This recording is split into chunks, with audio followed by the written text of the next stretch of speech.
Vamos a dar comienzo entonces a esta cuarta jornada, que en realidad es la clase primera que estamos recuperando del 13 de septiembre, que fue postergada por la charla magistral de Cristina. Así que un poco nos anticipó, porque no sé si recordarán que el título era ¿Es la economía bimonetaria, estúpido?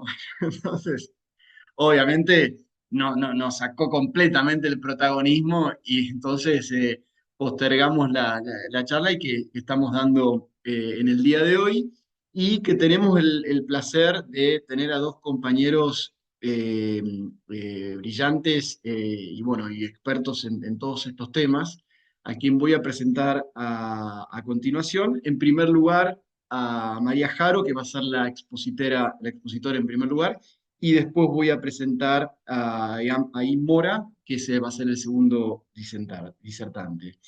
María Jaros Lee es candidata doctoral en la Universidad Johns Hopkins, es licenciada en Sociología y Ciencias Políticas en la Universidad Federal de la Integración de América Latina, en Brasil, de la Universidad por el presidente Lula da Silva.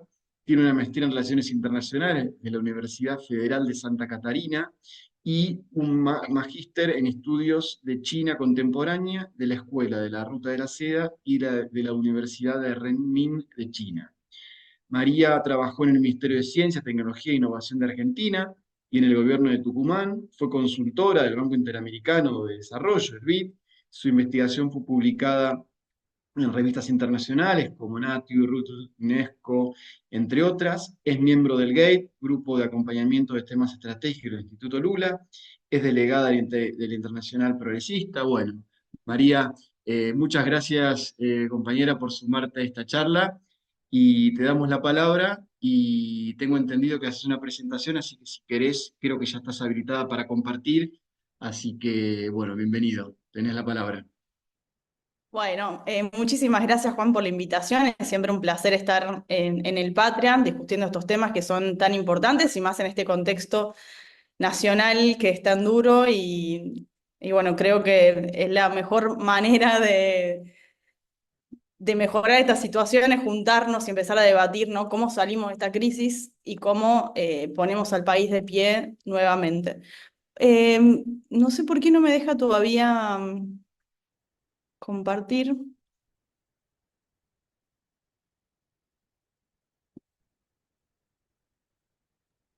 A ver. No sé. Marce, ¿vos la habilitaste? Sí, sí, sí, está habilitada. ¿Qué tal, María? ¿Cómo te va? Sí, ¿qué tal? ¿Cómo estás? A ver.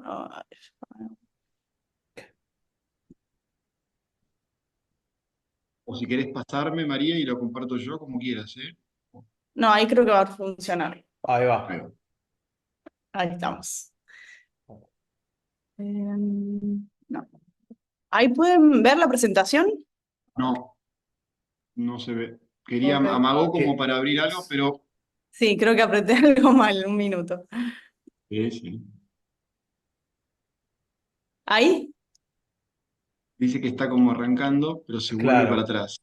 Sí, Ok, a ver.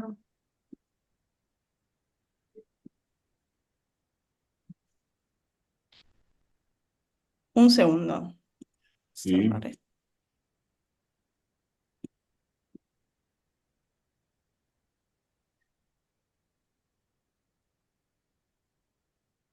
Bueno, igual les voy comentando, la idea de la presentación es hacer una presentación un poco más amplia sobre qué es la moneda y de ahí empezar, bueno, a debatir y entender un poco también el contexto internacional. Ahí no quiere. ¿Querés pasármelo por el WhatsApp, María? Bueno, te Si lo quer- paso. Justo tenía un videito, pero después, bueno, lo abro. Ah, Sí, a ver,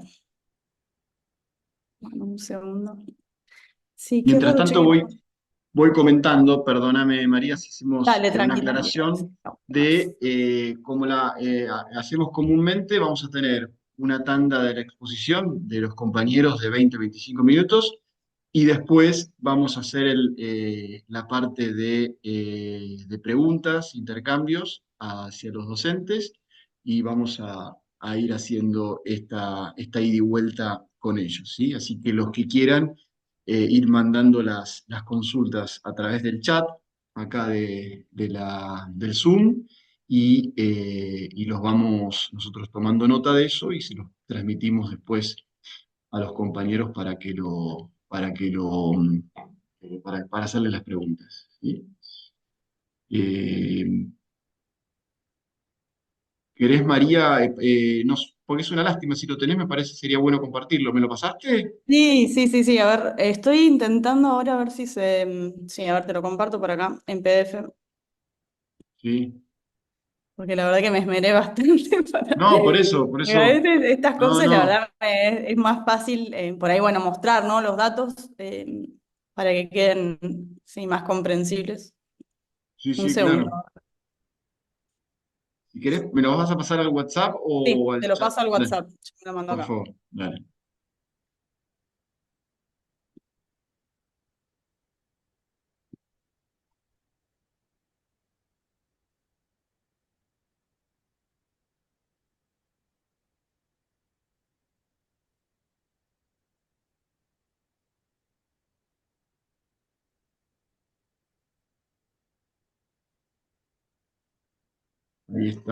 Ahí está bajando, un Bueno, ¿no? Bien, segundito.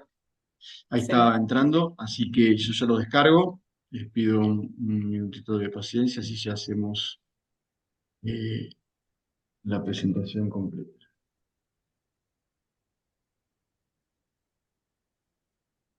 No, no puedes. No te preocupes, yo ahí ya lo estoy, está en PDF, así que supongo que vamos a poder abrirlo perfectamente.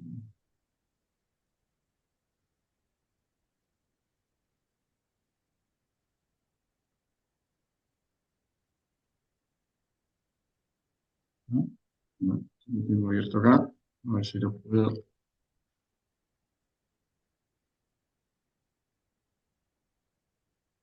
Ahí está. Bueno, genial. Bueno, María, adelante. Bueno, justamente en este contexto, ¿no? Que estamos debatiendo el tema de la moneda, me parecía imprescindible, digamos, empezar bueno, intentar entender qué es una moneda, primero que nada, cómo se generan, o cuál es el contexto a nivel internacional y cuáles son las disputas hoy en día respecto a la moneda, y tener la claridad, ¿no? De que fortalecer la moneda también es defender al país. Sobre todo en este contexto donde se habla de dolarización, donde, digamos, cada vez más se aumenta la fuga de capital, sí, la fuga de capitales, cuando estamos destruyendo nuestra matriz productiva. Entonces, el entender, digamos, lo que es la moneda a nivel internacional es clave para defender también los intereses del país. Así que, bueno, Juan, si la querés pasar. em, bueno, este es un librito bastante corto, es muy interesante. La verdad que no estoy segura si está traducido al español, pero hoy es muy fácil leer igual también con todos los traductores y ChatGPT.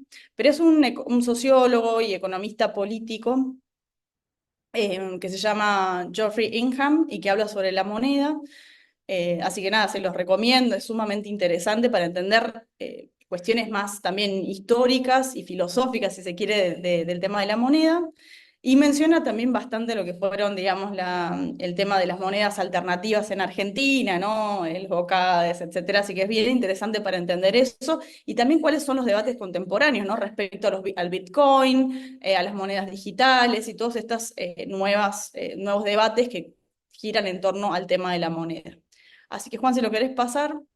Pero bueno, de ahí saqué algunas ideas que es muy interesante. Estos son economistas norteamericanos de principio de siglo, del siglo XX, y digamos, en Estados Unidos hay una comprensión muy clara, ¿no? O sea, si yo les pregunto a ustedes, ¿qué es un dólar? ¿O qué es un chacho, digamos, ¿no? O, no sé, la moneda de las empresas recuperadas de Argentina.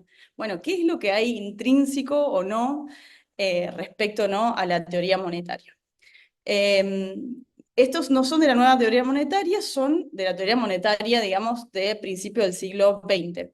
Y ya hablaban de que es un valor abstracto, construido social y políticamente. Después Michels dice, ¿no? Dice, los ojos nunca han visto, ni las manos nunca han tocado un dólar. Todo lo que podemos tocar o ver es una promesa de pago.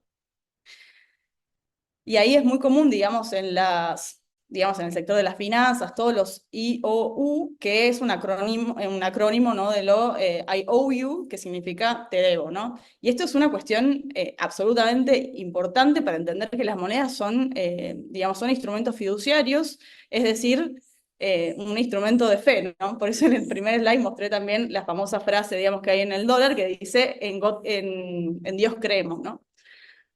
Sí, ahí está, arriba, eso está en el dólar, ¿no? La inscripción de que en Dios creemos. Y ahí hay ciertas disputas, digamos, entre los ortodoxos y los más heterodoxos de cuál es el papel de la moneda, pero nosotros vamos a coincidir acá de que la moneda, digamos, no solamente sirve como medio de intercambio, sino también como, digamos, como valor de ahorro, ¿no?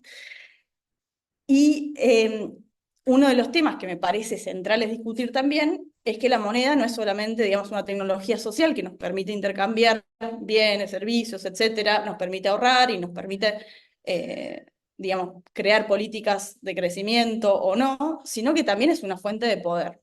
O sea, es una herramienta del poder político, ¿no?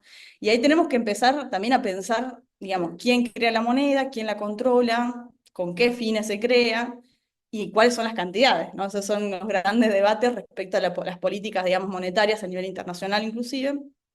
Y tenemos que entender, digamos, que, digamos, volver a pensar lo que es la moneda me parece central para no confundirnos, ¿viste?, con todos estos gráficos econométricos, etcétera, y entender muy bien cómo la moneda, este papelito que mostrábamos ahí, ¿no? Ya sean los pesos, los dólares, en realidad son construcciones sociales.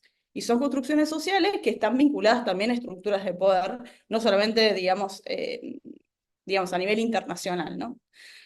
Y ahí Weber, que es uno de los clásicos de la sociología, explica también cómo el capitalismo, digamos, en el capitalismo moderno, la lucha por la existencia económica, el dinero, digamos, es un arma que está permeada por intereses, por conflictos de interés, para lograr objetivos y fortalecer ciertas posiciones, y también es un bien público para perseguir el bienestar colectivo, ¿no? Entonces yo creo que está bueno, digamos, darle ese contexto más sociológico, antropológico, si se quiere, de lo que son las monedas, para entender, bueno, dónde estamos parados en el mundo. Así que Juan, si le querés pasar de vuelta. Otro tema central, ya dijimos, las monedas son convenciones sociales. Y eso fue cambiando también históricamente. Hasta la Primera Guerra Mundial, la moneda, digamos, internacional estaba dada, ¿no?, por el oro. Y una onza de oro valía la onza de oro. Y esa era la convención internacional.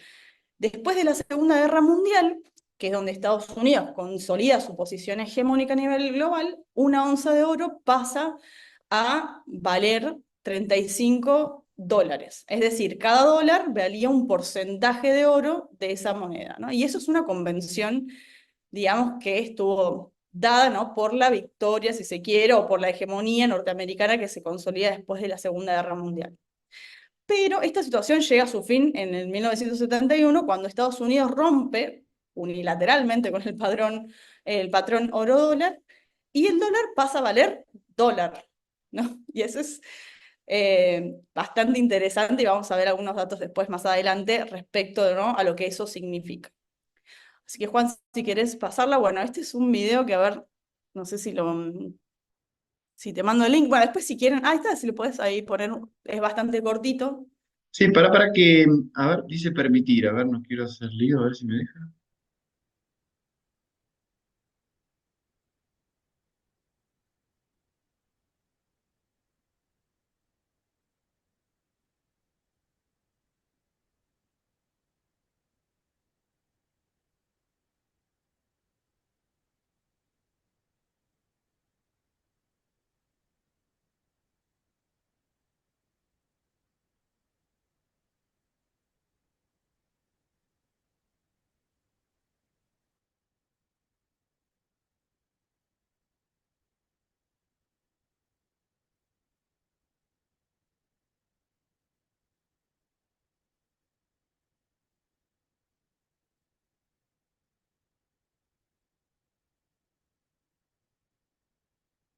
¿Se puede o no se puede?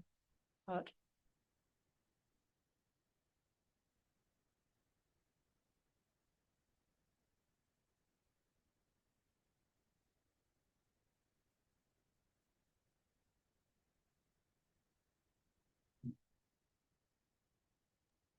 Está colgado, Juan, ¿eh? Sí. Tenés el micrófono apagado también.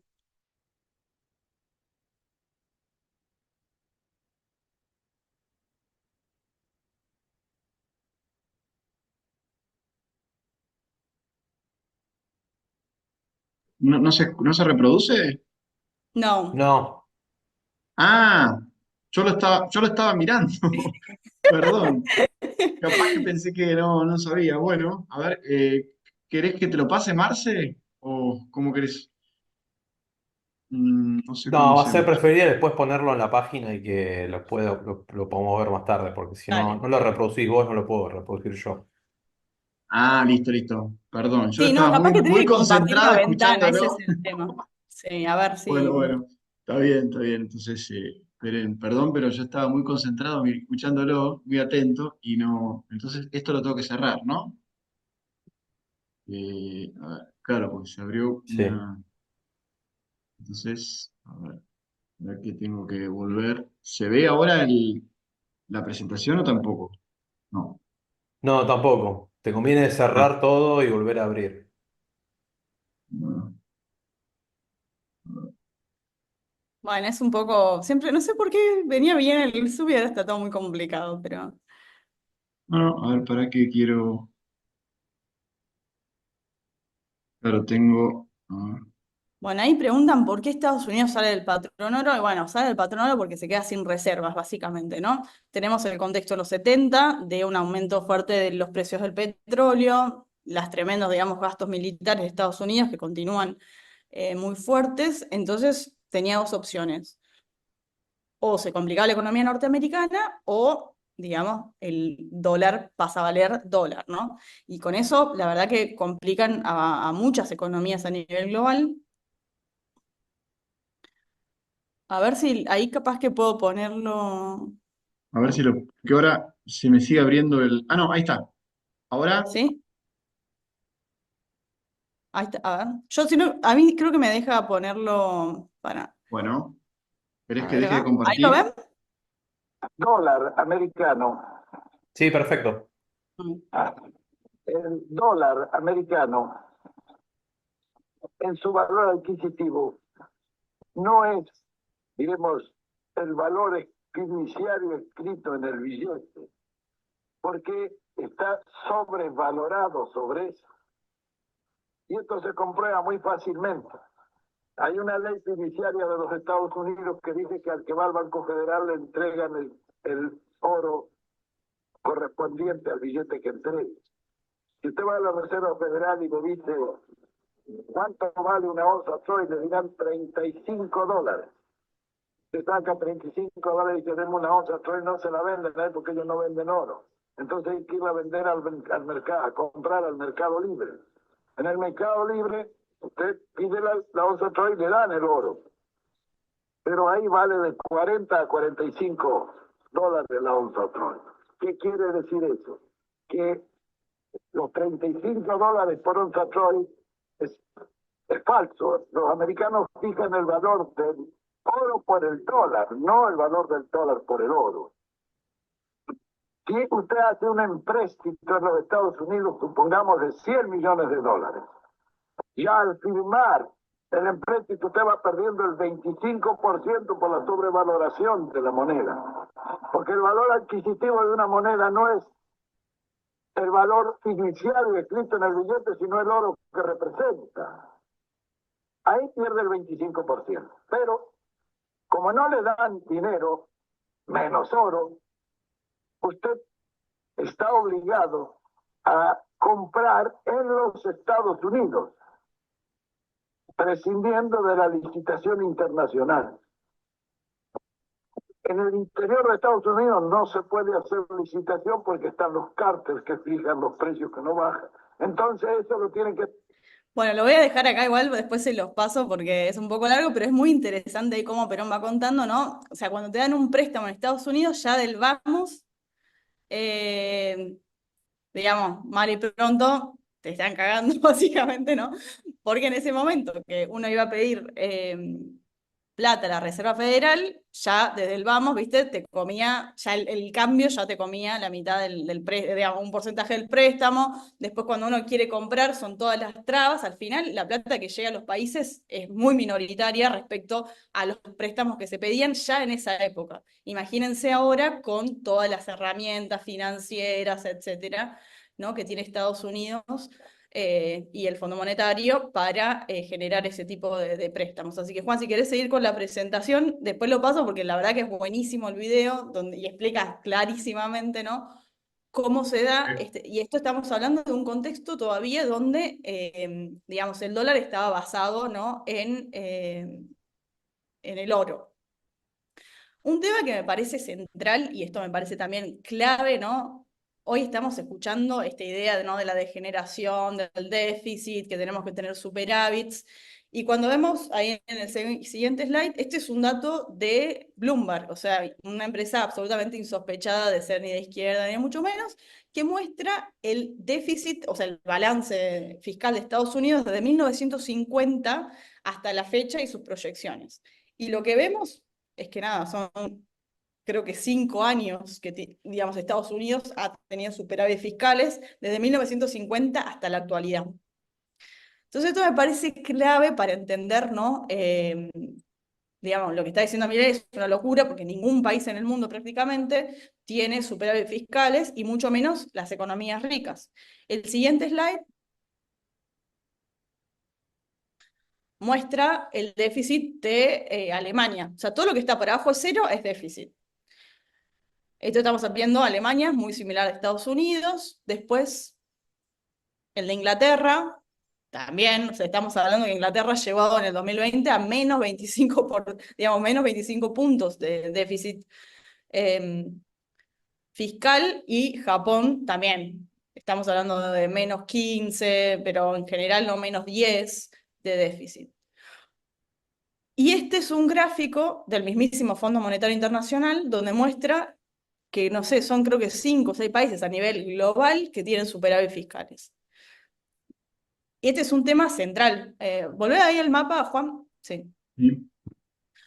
Porque, o sea, primero vimos que Estados Unidos es la historia del déficit fiscal. El Fondo Monetario Internacional, que está financiado por Estados Unidos, se financia con el déficit fiscal de Estados Unidos. Pero a nosotros después nos exige tener superávit fiscales. Y eso está en todos, digamos, los programas del fondo, ¿no? Uno tiene que tener superávit, superávit, superávit. ¿Por qué tenemos que tener superávits? ¿Los países que crecen tienen superávits? No, no necesariamente. ¿Los países que desarrollados tienen superávit? No necesariamente. Lo hemos visto ahora, desde Estados Unidos, de 1950 hasta la fecha, prácticamente no ha tenido superávit fiscales, ni Alemania, ni Japón, ni casi ningún país. ¿Por qué quiere tanto el Fondo Monetario que nosotros tengamos superávit fiscales? Y bueno, para pagarle la deuda, ¿no? Y esa es como la clave, porque después eso te condiciona completamente las posibilidades de política monetaria, de política industrial, ¿no? De lo que nosotros invertimos en ciencia y tecnología, y ahí va a comentar todavía mejor, ¿no? Cómo se produce esa restricción externa, y por qué es tan clave, ¿no? Esta frase que había puesto Cristina en el documento, de que en realidad la deuda externa es una herramienta de poder, ¿no? O sea, lo que te condiciona es tu política monetaria, fiscal, industrial, social, etc. Cada 3 meses tenemos revisiones, ¿no? Nuestro presupuesto y nuestra política de lo que hacemos o dejamos de hacer a partir del Fondo Monetario. En el próximo slide lo que muestra es el déficit fiscal de Argentina desde 1865 hasta la fecha, y lo que vemos es que apenas, digamos, fueron, digamos, con Néstor Kirchner, que es digamos, esta montañita, digamos, azul, que hubo superávit fiscal en la historia prácticamente económica de Argentina. Entonces, incluso cuando Milei habla, ¿no? de que quiere ser esa Argentina de 1800 no sé cuánto, vemos que en realidad, o sea, digamos, nunca existió superávit fiscal. Esto incluso lo copié ahí de la derecha diaria, o sea, insospechado, ¿no? de cualquier tipo de progresismo, pero ahí vemos, digamos, cómo con Néstor había superávit fiscal.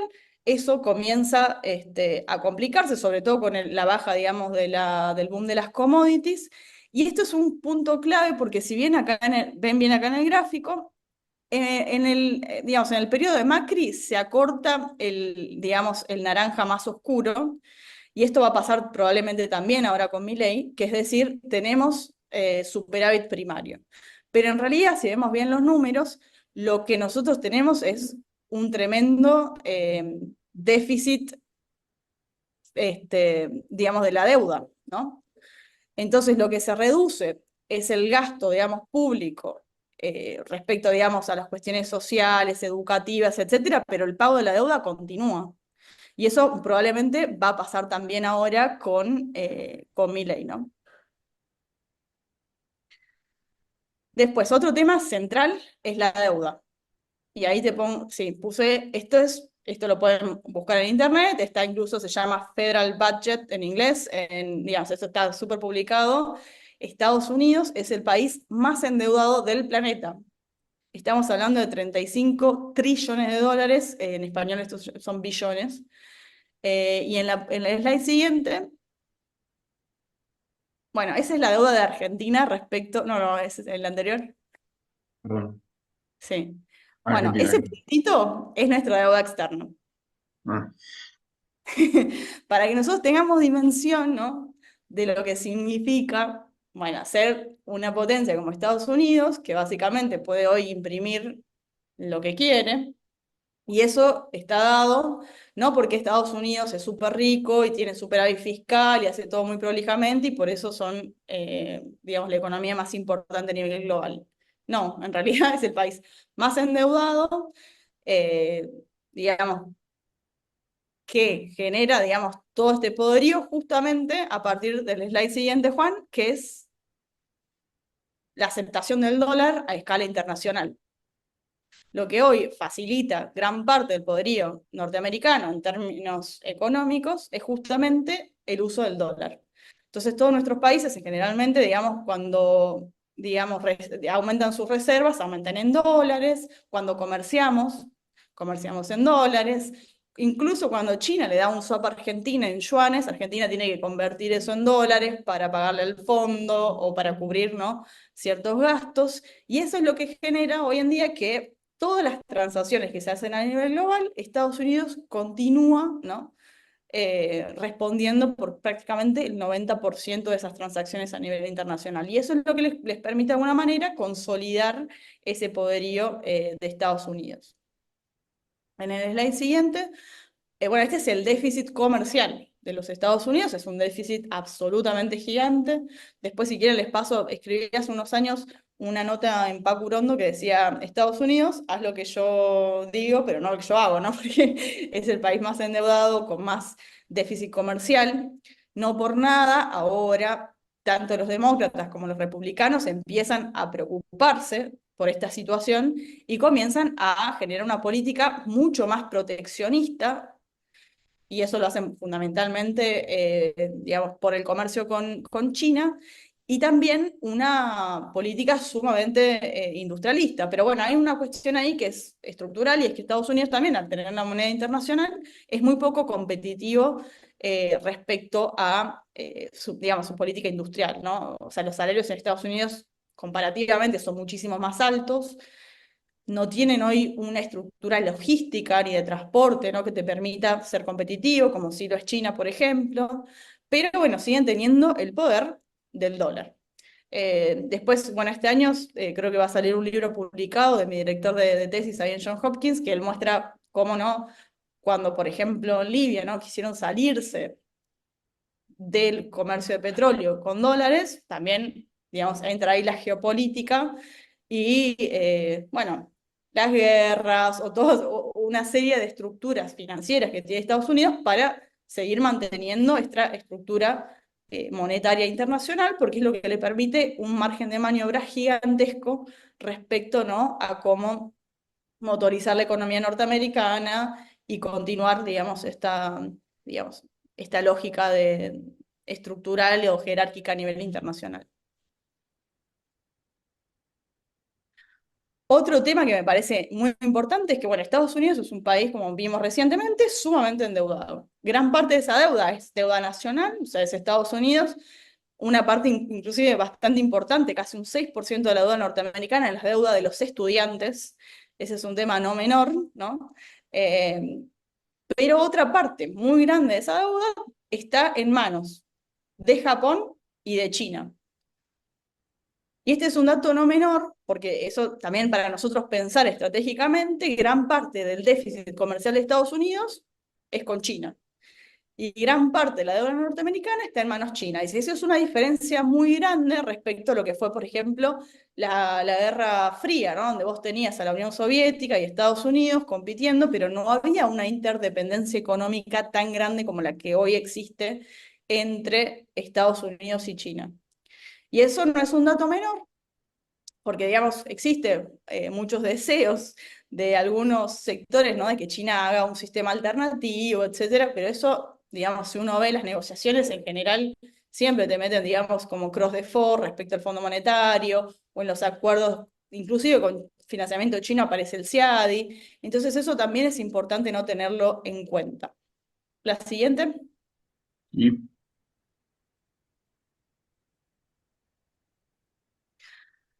Bueno, y otro tema que es central es que, digamos, esto dice cuánto vale el dólar y muestra este gráfico el poder de compra del dólar. Y lo que vemos es que históricamente, desde 1920 hasta la fecha, digamos, el poder de compra de Estados Unidos se está reduciendo.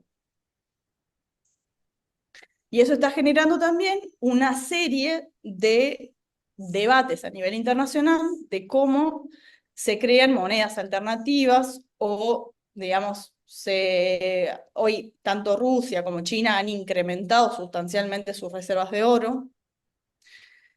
Y hay un debate, ¿no? Dentro de los BRICS, por ejemplo, de cómo empezar a comercializar con monedas locales o inclusive algunos más, digamos, otras alternativas de empezar a construir un sistema alternativo al dólar, o incluso lo que había Keynes propuesto en su momento, que era el Banco de una moneda puramente internacional. Estados Unidos nunca aceptó eso porque, por supuesto, que al tener la moneda internacional, digamos, por excelencia, eso te da un margen de maniobra gigantesco en términos políticos. Así que bueno, Juan, la siguiente. Y bueno, lo que vemos es que en Argentina, en general, digamos, bueno, los gobiernos progresistas, nacionales populares, reducen el porcentaje de deuda, digamos, en términos totales, y acá vemos, en azul es la deuda en pesos y en verde es la deuda en dólares.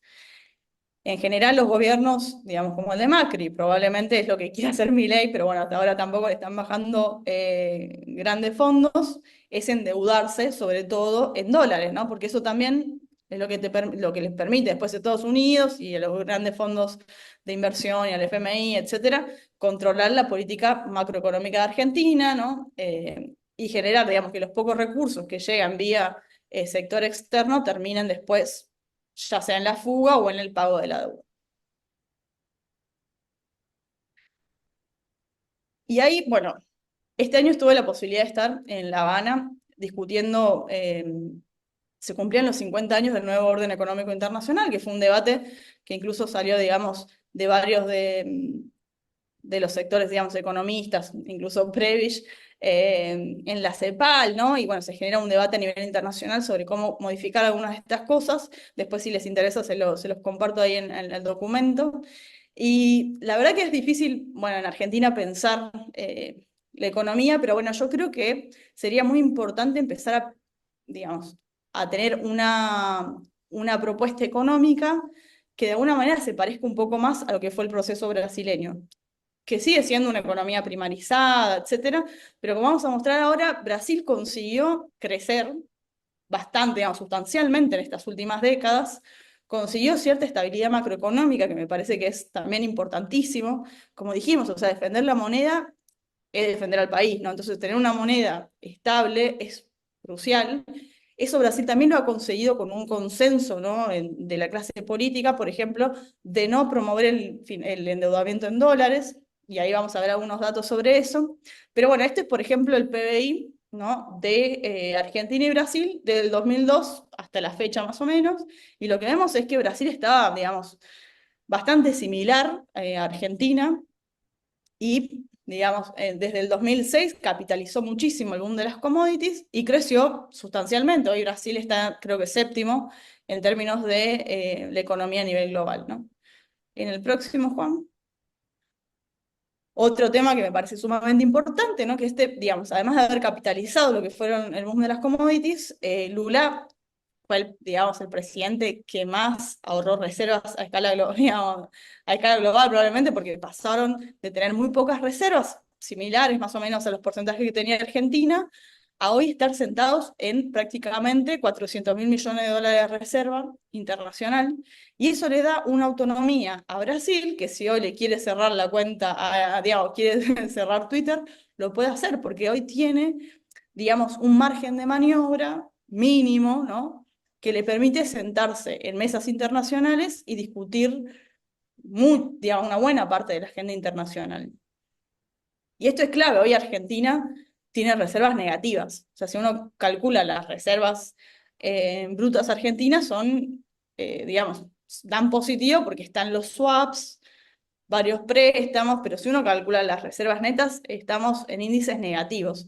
Y eso también es un problema porque te genera, digamos, crisis inflacionarias, y bueno, y una serie de restricciones externas, ¿no? Muy fuertes, y no nos permiten, bueno, sentarnos a negociar. Esto Brasil lo ha conseguido también, de alguna manera, metiendo mucho de los intereses del sector económico brasileño dentro de la política macroeconómica, y gran parte hoy de los, digamos, de los sectores empresariales, industriales, del agro brasileño, tiene, digamos, una estructura económica que le permite, digamos, poner la plata en Brasil, y no lo que pasa en Argentina, que tenemos prácticamente 2 PBI fuera del país, ¿no?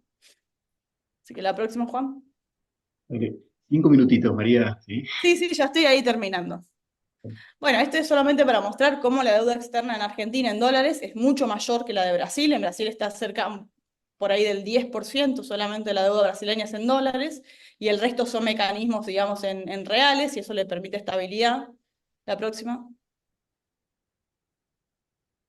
Bueno, el tema inflacionario, si uno ve, en Brasil, digamos, en el peor año de la pandemia, con Bolsonaro, todo, la inflación llegó al 10% anual, y en Argentina, digamos, tuvimos una crisis inflacionaria muy grande. Obviamente que esto está vinculado a los temas anteriores, ¿no? De crecimiento, digamos, el tema de las reservas, el tema digamos, de un Estado que tiene muchas más herramientas. La próxima. Después el tema energético, cómo Brasil, digamos, consiguió realizar inversiones estratégicas. Digamos, no sé, nosotros empezamos represas en el sur, ¿no? En Santa Cruz, no las terminamos, es todo mucho más complejo. En Brasil esas inversiones se han terminado, se hizo todo, digamos, una inversión muy fuerte en el sector eléctrico, apalancado porque tiene herramientas también como un Banco Nacional de Desarrollo que nosotros no tenemos, y eso le da un margen de maniobra también gigantesco, y hoy Brasil ya tiene superávit energéticos, que eso es uno de los factores importantes, ¿no? Que te genera un problema, digamos, de restricción externa grande. La próxima. Bueno, muy rápidamente, estos son los socios comerciales de Brasil y de Argentina. En el 2000, Argentina representaba el 10% del comercio de Brasil. Hoy no llegamos ni al 5%. Es más, hoy no sé si el 4%. Entonces, esto es un factor clave, obviamente, que está vinculado a cuestiones más estructurales. Los dos países nos hemos primarizado, entonces ya no hay una conexión muy fuerte con los sectores industriales, pero este es un punto clave que tenemos que sentarnos a discutir, ¿no? Cómo vamos a mejorar la alianza comercial Argentina-Brasil. El próximo. Bueno, esto es para mostrar solamente cómo Brasil avanzó en una cierta, digamos, en la exportación de commodities. He estado en estos últimos meses sentándome con un montón de asociaciones, incluso agrarias de acá de Argentina, y en Argentina hay un potencial muy grande. Hoy se podrían casi que cuadruplicar muchas de las exportaciones, y eso yo creo que también tenemos que empezar a rediscutir cómo hacemos un modelo económico, ¿no? Digamos, que incluya o que, digamos, que negocie mejor con los sectores, digamos, estructurales, ¿no? de la oferta, digamos, exportadora de Argentina. El tema de las carnes es muy similar. El próximo, bueno, un tema que me parece central también, y esto es clave, o sea, en Brasil, Bolsonaro no cierra los ministerios de Ciencia y Tecnología, no baja las inversiones como bajan en Argentina. Hay una estabilidad que es, digamos, intrapartidaria, y yo creo que eso es clave. No sé cómo lo vamos a lograr ni cómo lo vamos a discutir, pero esto es central. Es muy interesante que China, que es la línea roja que ven acá, invertía casi lo mismo que Argentina en los 90 y hoy ya está llegando a los niveles de Estados Unidos en ciencia y tecnología. Y en Argentina nos hemos quedado muy estancados en esa pauta. La otra, Juan. Y esto me parece también central, que es que China no solamente ha aumentado la inversión en investigación y desarrollo, sino que también o sea, ha orientado a ha transformado en qué invierte China en ciencia y tecnología. Y lo que vemos es que un porcentaje muy pequeñito de China invierte en ciencia básica y el 85% son en desarrollo experimental. Es decir, en políticas públicas concretas, en tecnologías concretas, ¿no? Y en Argentina eso es muy diferente, digamos, tenemos todavía un sistema científico que está muy orientado a una agenda básica de ciencia y tecnología. Y esto, yo sé que es complejo, todo, pero bueno, primero hay que defender obviamente el sistema como está y después también hay que repensar cómo modificamos, ¿no?, nuestra estructura educativa y científica tecnológica para que sea afín también al modelo de desarrollo más industrialista o de agregado de valor. Esta es una nota que salió recientemente, que esto también me parece central, que es, digamos, para nosotros conseguir un modelo económico sustentable, capaz de industrializar el país, etcétera, también tenemos que repensar el Estado. Digamos, tenemos no solamente que ampliar o reducir el Estado, creo que hoy el debate en Argentina es ese, yo creo que la pregunta es ¿qué Estado queremos? Y para eso me parece que es estructural, nada, tener un debate serio, ¿no?, sobre cuáles son las capacidades estatales en Argentina, y esto es clave, o sea, ningún país en el mundo se ha desarrollado, ni Estados Unidos, ni China, ni Singapur, ni Corea del Sur, sin un Estado con las capacidades, ¿no?, para generar esos procesos de desarrollo. El Estado es clave. Y eso hay una literatura gigantesca al respecto. Yo que he tenido la posibilidad, viste, de viajar mucho y también de trabajar, digamos, en la gestión en Argentina y pasé por municipios y la verdad que es como bastante dramático, digamos, en muchos lugares, no sé, municipios donde están todos los familiares de un, digamos, del intendente, cosas así, viste, que son muy complejas y que realmente no generan, digamos, tenemos que rediscutir el tema del Estado. Y bueno, y en Brasil se ha hecho recientemente un concurso público súper extendido que me parece interesante como nada, dar una mirada para repensar este tema, ¿no? Y la próxima. Bueno, y obviamente que eso es un tema clave, vamos a tener que renegociar el tema, ¿no?, con el fondo desde otra posición, desde una posición de más fortaleza, porque acá está clarísimo que Caputo se fugó 15.000 millones de dólares, los dijo hasta el propio Milei. Guzmán, digamos, recientemente reconoció que toda la plata se la habían timbiado, pero terminamos avalando, ¿no?, este acuerdo. Y ahora van a empezar los desembolsos próximamente, con lo cual yo creo que es clave rediscutir desde una posición de fortaleza y con una estrategia internacional mucho más clara, digamos, dónde nos posicionamos para renegociar con el fondo. Así que bueno, muchísimas gracias. Bueno, Y muchas gracias, María. Aplausos. Bueno, la verdad que en este tiempo que tuviste hiciste un compendio de disparadores y de temas desde el origen de la moneda hasta llegar a esta frase que viene muy bien de la compañera Camargos con relación al papel que tiene que tener el Estado con el pueblo. Así que bueno, muchísimas gracias, María. Como les anticipé, ahora vamos a escuchar al próximo disertante que ya voy a presentar y después hacemos la ronda de preguntas que te anticipo, María, que hay un montón de preguntas, de agradecimientos en el chat, así que después te vamos a castigar con algunas preguntitas, así que, pero bueno, muchísimas gracias, María. Y bueno, y ya nosotros en los días habituales hacemos un cortecito, un recreo, donde comemos, tomamos algo, pero bueno, hoy vamos a hacer todo directo como estamos 100% virtual, así que ya a continuación, ahí lo veo, ahí, muchas gracias, ahí por sumarte, bienvenido al Instituto Patria. Voy a comentar el resumen de los antecedentes que me han mandado, porque la verdad que ambos son muy extensos, entonces yo voy a dar un resumen que Ain es licenciada en Economía de la Universidad Nacional de Rosario, y maestrando en Economía Política de Flaxo y doctorando en Desarrollo Económico en la Universidad Nacional de Quilmes. Es becario doctoral del CONICET y docente de las materias Economía Política y Economía Ambiente y Sociedad en la Universidad Nacional de Rosario y Economía Ambiental en la Universidad Católica de Argentina. Actualmente es docente investigador del Instituto de Investigaciones Económicas de la Universidad Nacional de Rosario. Bueno, ahí, bienvenido y te damos la Bueno, palabra. y militante también, que es el título más importante. Buenas tardes a todos, a todas. Gracias a la invitación al instituto. Me gustó mucho lo de las misceláneas. No sueles ver eso en una clase de economía, es medio raro. Bueno, y agradezco a todos por estar discutiendo economía antes de un feriado, lo cual demuestra las ganas de discutir un tema que es horroroso en estos tiempos, porque verdaderamente hablar de economía después de lo de esta semana y las semanas anteriores y este año, la verdad, seguir teniendo ganas de hablar de esto demuestra un espíritu militante que está bueno. Bueno, voy a ir rápidamente porque tengo muchas cositas y si no, no voy a llegar. Eh, la idea básica, ahí se ve la presentación, ¿no? No sé si se ve entera, ¿no? Sí, se ve, pero no como presentación. Ok, bueno, ahora sí. Sí, Sí, perfecto. perfecto. Bien. Bueno, la idea básica es hablar de la economía bimonetaria. Suspendieron esta clase por la conferencia de Cristina y Cristina básicamente lo que dijo es lo siguiente. ¿Cuál es el argumento central? Si la cito mal después me retan, no pasa nada. Pero la idea es que hay tres, si uno agarra un manual de economía, hay como tres funciones básicas de la moneda. Esto lo sabe más o menos cualquiera que haya hecho un curso básico de economía. Que para intercambiar bienes, como unidad de cuentas entre diferentes bienes, o sea, como referencia sería, y como depósito de valor, para ahorrártela y gastarte la plata en el futuro.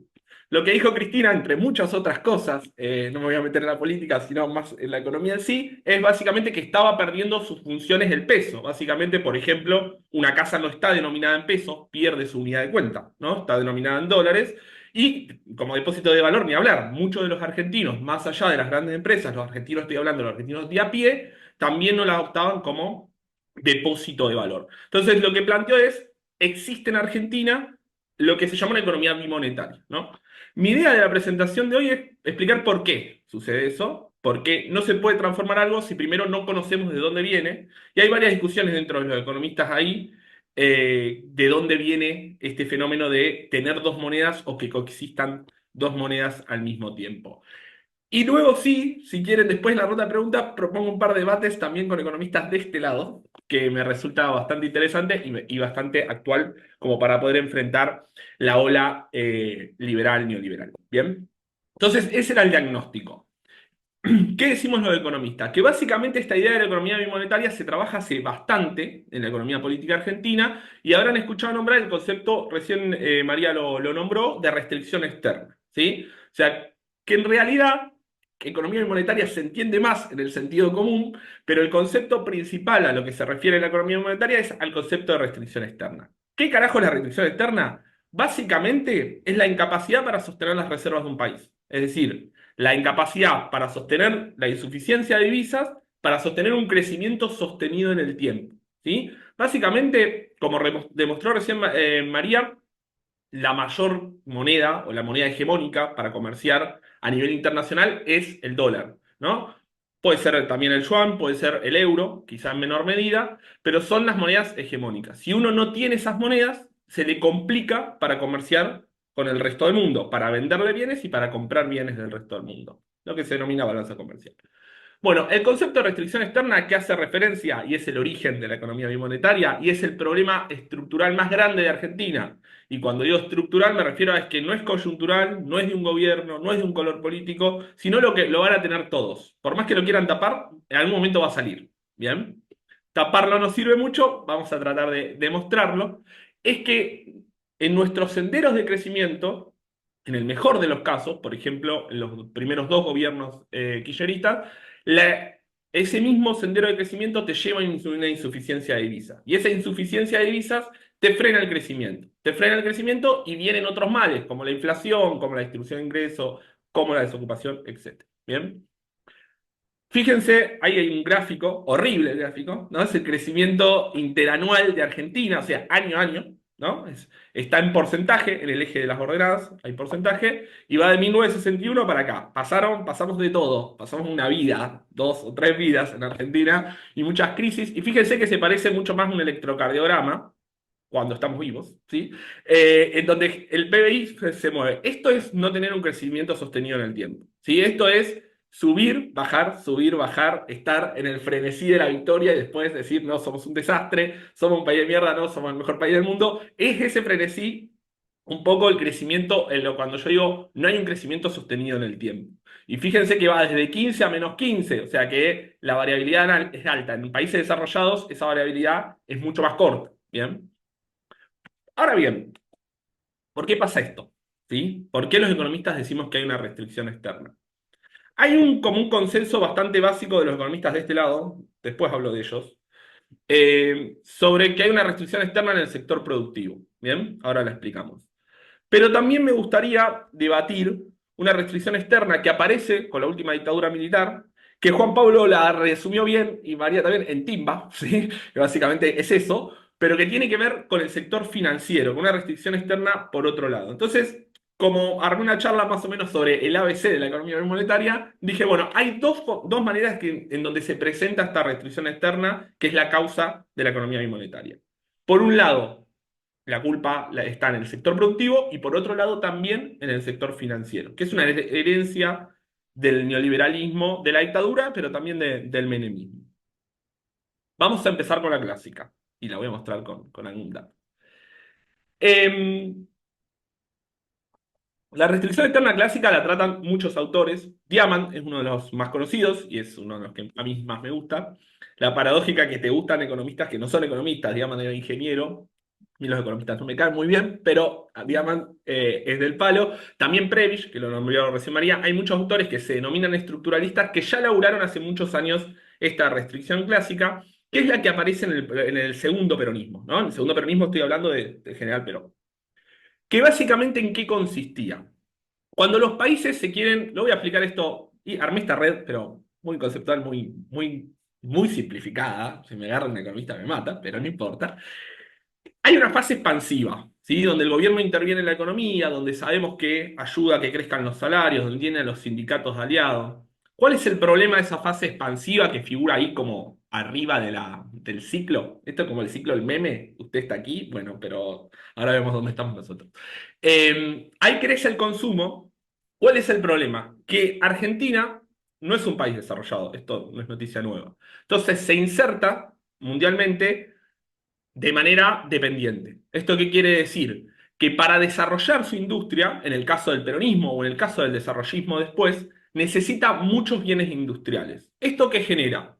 Básicamente que cuando el país crece, es ese sendero de crecimiento que mostrábamos, no se puede sostener porque la demanda de importaciones, la demanda de compras de bienes industriales es mucho más grande que las exportaciones, ¿sí? Es lo que después Prebisch va a llamar deterioro de términos de intercambio y otros autores estructura productiva desequilibrada. Es decir, que cuando nos queremos industrializar, nuestra industria demanda muchas importaciones, porque claramente son máquinas, tornillos, insumos que nuestra industria no produce y los tiene que mandar a otros países que sí son desarrollados, y las exportaciones no llegan a tapar, o sea, no llegan a cubrir esas importaciones. Entonces, lo que ocurre básicamente es una pérdida constante de divisas.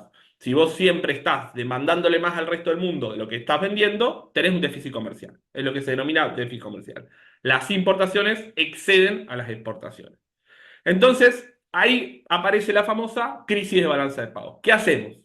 Esto yo en la clase lo hago como más en charla, hoy lo voy a decir todo yo, pero después si hay preguntas lo retomamos. ¿Qué hacemos cuando faltan dólares? Bueno, la primera es control de cambios, mal llamado cepo, es, bueno, fijémonos en qué lo estamos gastando, ¿sí?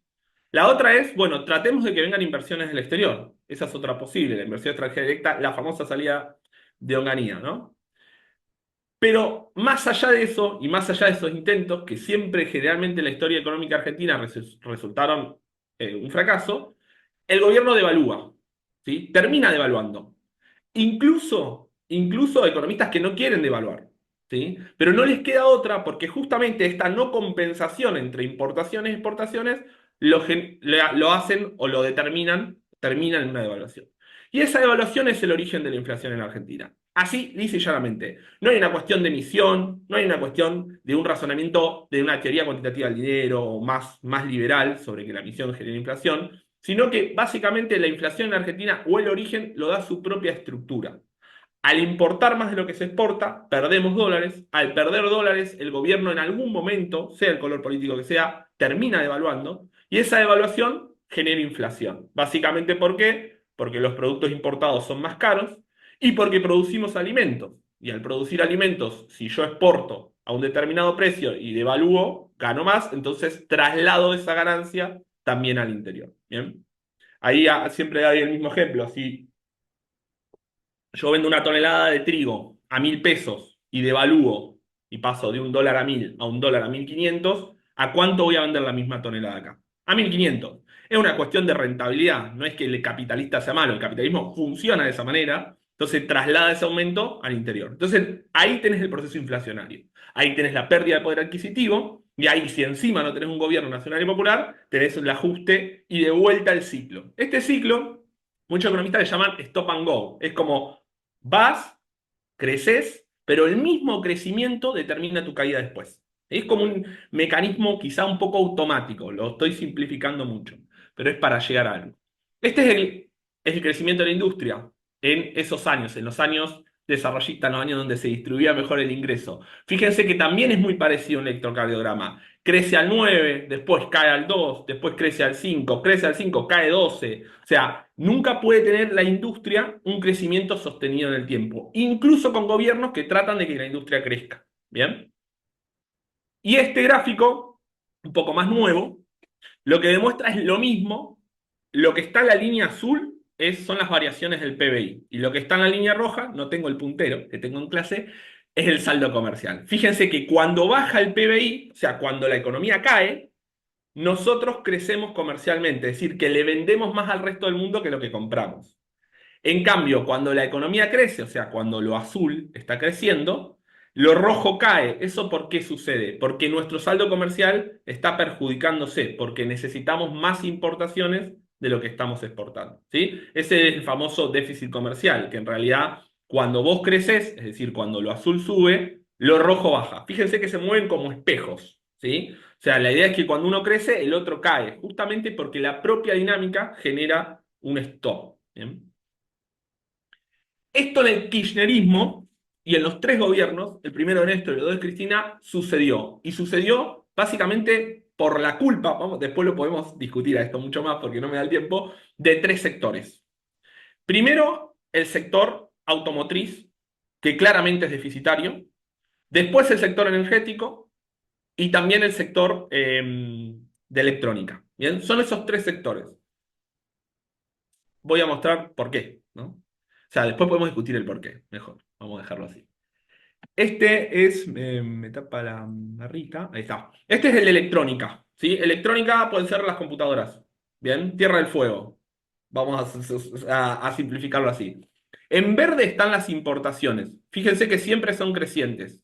Y fíjense que exportamos muy poco de esos bienes. La mayoría de esas computadoras iban a consumo interno, ¿no? Iban a los argentinos y a las argentinas. Muchas veces en proyectos muy buenos, como ya lo conocemos como el Conectar Igualdad. Y la barra lo que nos muestra es que estamos perdiendo dólares por ese sector. Es decir, que el sector de electrónica, la balanza de ese sector, te da deficitario. Es decir, estás perdiendo dólares justamente porque estás buscando incentivar un sector que demanda más dólares de los que produce. Casi no genera dólares y demanda demasiados. Ahí estás perdiendo divisas. Entonces ahí estás perdiendo dólares que esto te termina después como ahogando. Otro ejemplo, les dije que eran tres sectores. El segundo ejemplo es la balanza de combustibles, ¿no? Esto decía María, recién me spoileó un poco, pero dijo, lo energético es muy importante para cualquier desarrollo. ¿Por qué? Porque para desarrollar la industria necesitas energía, sí o sí. ¿Bien? Fíjense que a medida que se desarrolla la industria en el kirchnerismo, que se retoma ese sendero industrial, se genera una balanza energética, en este caso es de combustibles, deficitaria. Es decir, que estás usando industria, después por eso se decide la expropiación de YPF, la estatización, la compra del 51%, justamente porque lo que se está viendo es que no había soberanía energética, que no podíamos hacer política de energía porque no teníamos una empresa que la habíamos vendido a muy poco precio en 1998, entonces básicamente ahí también perdés dólares. Segundo sector por donde perdés dólares. Y después el tercer sector es, bueno, este era otro de saldo comercial energético, fíjense, 2011 empieza a ser deficitario, y después el sector automotriz, tercer sector por donde estás perdiendo dólares. Fíjense, el saldo terminal son los autos terminados, ¿sí? Y el saldo autopartes es las autopartes que vos necesitas importar porque no se producen acá, que generalmente se producen en Brasil. Entonces, si uno se pone a fijar, el desarrollo de la industria automotriz en Argentina, que genera mucho empleo, hay que decirlo, genera muchísimo empleo, es muy deficitario. ¿Por qué? Porque lo que vos exportás en términos de vehículos no compensa todo lo que importás en términos de autopartes, ¿no? Entonces, Argentina, aún teniendo un buen gobierno que quiere hacer las cosas bien en el sector industrial, tiene una restricción externa allí, ¿sí? Tiene una restricción externa, por lo menos en estos tres sectores: en el sector electrónica, en el sector energético, que es muy importante para cualquier desarrollo industrial, y en el sector automotriz. Esa restricción externa, que yo le llamé restricción externa clásica, más o menos todos los desarrollistas la tienen en cuenta. ¿Bien? Es una restricción externa que la mayoría dice, sí, che, hay sectores que la verdad que nos demandan demasiados dólares y no generan tanto. ¿Bien? Hay que repensarlo, después lo discutimos. Pero luego hay una herencia que para mí no hemos trabajado bien durante todos estos años, que es la nueva restricción, le llamamos nueva muy entre comillas, porque de la dictadura ya pasó un tiempo largo, que es parte de la herencia neoliberal, que tiene que ver con la restricción que tenemos, que Juan Pablo lo dijo como timba, ¿sí? Y como las misceláneas mostraban algo de eso, que tiene que ver con básicamente el carry and trade o la bicicleta financiera, lo que se conoce como lo conocimos o lo vivimos en carne propia, y lo que incentiva el ministro de Economía actual, ¿sí? Caputo es si hay un máximo de referente de la bicicleta financiera, es Caputo, que representa justamente a esos acreedores. Ahí partiendo, eso es lo que nos faltó. ¿Por qué? ¿En dónde también se van dólares? Aparte de los tres sectores, aparte de esta restricción externa clásica, ¿dónde se nos están yendo dólares también? Por el sector financiero. ¿A través de qué mecanismos? Primero, a través de la fuga de capitales, ¿sí? Esta idea que ahora la puedo explicar. Y segundo, a través del pago de la deuda externa, que era algo que sí habíamos solucionado, ¿sí? Gracias a las políticas macroeconómicas del primer gobierno de Néstor, por lo menos con el Fondo Monetario Internacional, pero también con el Club de París, y que ahora, obviamente, tenemos que renegociar y estamos discutiendo nuevamente ese problema. Ese problema no lo teníamos y ahora de vuelta lo volvemos a tener. Básicamente, ¿en qué consiste esta restricción? Lo explico, elegí un ejemplo muy boludo, lo voy a decir así, académicamente hablando, que es muy sencillo de entender, como para que cualquiera lo pueda entender. Vamos, en vez de empresas, pongan Vicentín si quieren, ¿sí? Me hago cargo. Vicentín se endeuda en dólares con cualquier acreedor internacional, por ejemplo, un banco, ¿bien? Los bancos que trabajaba Caputo. Se endeuda por $1, vamos a poner un ejemplo estúpido, ¿no? Vamos a suponer que un dólar vale 1.000 pesos. ¿Qué hace? Básicamente le prestan $1 y lo cambia por 1.000 pesos. ¿Bien? Viene Vicentín, el CEO de Vicentín, lo cambia el dólar por 1.000 pesos. ¿Qué hace? Compra un activo local, compra un bono, que el gobierno, y sí, el macrismo, le garantiza una tasa de ganancia muy alta en el corto plazo. Ahí puse el interés del 100%, vamos a suponer, pasa de tener 1.000 pesos, se endeudó por $1, lo cambió a 1.000 pesos, y en un ratito tiene 2.000 pesos, ¿no? Simplemente con invertirlo financieramente, simplemente con, de alguna manera, meterlo en el sector financiero. ¿Qué hace después con esos 2.000 pesos? Sencillo. Si el gobierno le hace Sturzenegger, que ahora volvió, pero estaba y estuvo en el 2001, no le ofrece una tasa mejor, es decir, si en vez de este 100%, por eso Clarín todo el tiempo, ¿cuánto van a ser las tasas de las LEVAC? ¿Se acuerdan? ¿Cuánta tasa van a ser las LELIQ? Todo el tiempo te están corriendo las tasas y vos decís, a mí qué carajo me importa esta tasa, le están hablando a ellos. Quédate un rato más, ¿sí? Si no los convence esa tasa, lo que hacen es sencillo, esos 2.000 pesos los vuelven a cambiar, pero esta vez por $2, y los fugan, ¿sí? Generan un mecanismo de endeudarse por $1, cambiarlo por pesos, ponerlo en un activo local, tener una ganancia extraordinaria en un corto plazo y luego fugarlo. ¿Qué genera esa fuga? Devaluación. Si a vos todo el tiempo te están corriendo, la famosa corrida cambiaria, ¿no? Si a vos imagínense que no lo hacen por $1, ¿no? Lo hacen por miles y miles, el ejemplo está como muy simplificado para que se entienda, pero si lo hacen con una masa de dólares, eso lo que genera básicamente es una corrida hacia el dólar, una devaluación y una inflación. Por eso los liberales no cortan con la inflación. Porque en realidad el problema de la inflación no es la emisión. En el macrismo no emitían. Hubo 2 años que Sturzenegger controló la emisión. ¿Y por qué pasó de tener 20%, 30% si le queremos regalar? ¿Cómo pasó a tener 60%? ¿Por qué duplicó la inflación? Por esto. Porque básicamente generaba un mecanismo de deuda y fuga. Cuando no te prestan más, la pregunta central ahí es, ¿de dónde sale el dólar adicional, no? Se endeudó por 1 y se llevó 2. ¿Quién pone ese dólar? O sea, ¿quién pone la diferencia? Nosotros, ¿sí? Primero te prestan cualquier acreedor, pero cuando nadie te presta más, viene el prestamista de última instancia, que es el Fondo Monetario Internacional, y te dicen, acá tenés los dólares, pero ahora me los debes y con intereses. ¿Bien? Este mecanismo de deuda y fuga es mucho peor que el anterior, porque cualquier inversión no es inversión productiva, no es que está poniendo una fábrica y generando empleo y aumentando el volumen industrial, sino que básicamente no genera empleo, genera ganancia para solamente las personas que hacen esta bicicleta y termina con un Estado endeudado, con una inflación mayor a la que tenías incluso en periodos de otros gobiernos y con una distribución del ingreso muy desigual, porque al no generar empleo comienza a elevarse la tasa de desocupación y comienza a haber problemas salariales, etc. Y encima, para pagar ese endeudamiento, te ajustan. Bien. Esto lo voy a pasar porque si no, no voy a llegar. Pero la idea básica es que durante los gobiernos que querían hacer las cosas bien, los gobiernos kirchneristas, también ocurría esto. Primero por la remisión de utilidades y dividendos. Básicamente el 70% de de las exportaciones son solamente 100 empresas. Es muy poco. Entonces, esas empresas no tienen la casa central en Argentina, tienen la casa central en Estados Unidos, en el país de origen, y remiten todo el tiempo utilidades y dividendos. Ahí vos tenés una fuga. Pero también podés habilitar estos mecanismos que son nocivos y que después heredás y los tenés que modificar. Datos, para que no quede como un mero relato. Fíjense que en lo que está arriba del todo, lo que dice 100, es los movimientos del PBI, pero lo que más me interesa son los de abajo. Fíjense que la deuda, que es la segunda línea que va subiendo, es similar a la fuga. ¿Eso qué significa? Cuando dos curvas van más o menos en el mismo sentido, es que una tiene correlación con la otra, es decir, que explica la otra. En este caso, la deuda explica la fuga, o la fuga explica la deuda explica la fuga, mejor dicho.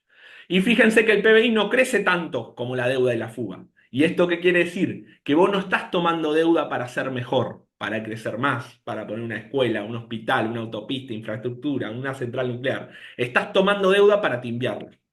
Y esto es un problema. ¿Por qué? Porque el PBI no crece y vos te estás endeudando. Una cosa es endeudarse para mejorar capacidades productivas, otra cosa muy distinta es endeudarse en moneda extranjera para únicamente un mecanismo meramente especulativo. Y ahí tenemos un problema.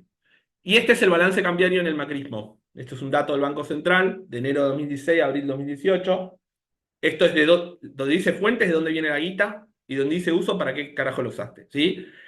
La toma de deuda, 64 millones, están miles de millones, perdón, de dólares. Fíjense que la mayoría se usa para fuga. Y si no, para que la gente viaje, que precisamente no son lo que nosotros queremos representar los que viajan. ¿Sí? Punto muy especial y que deberíamos discutir en un plan de desarrollo. Y el otro es pago de intereses. Pero fíjense, lo puse hasta abril de 2018 porque después llegó el Fondo Monetario.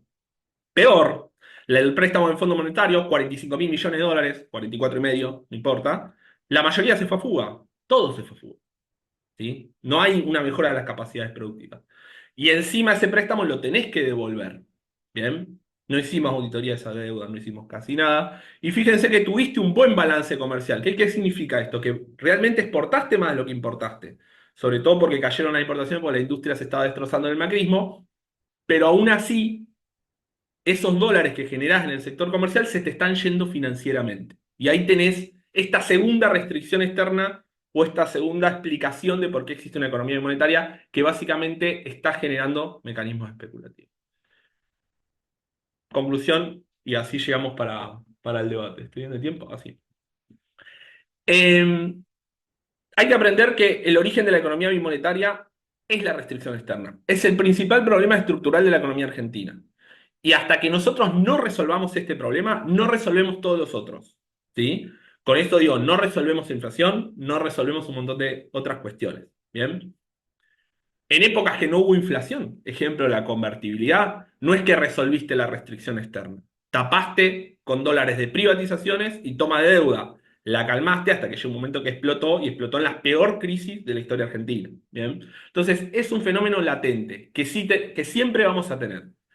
Ya sea por el modelo clásico, porque hay ciertos sectores industriales que pierden más dólares de lo que generan, o ya sea por el modelo financiero que vos tengas. ¿Sí?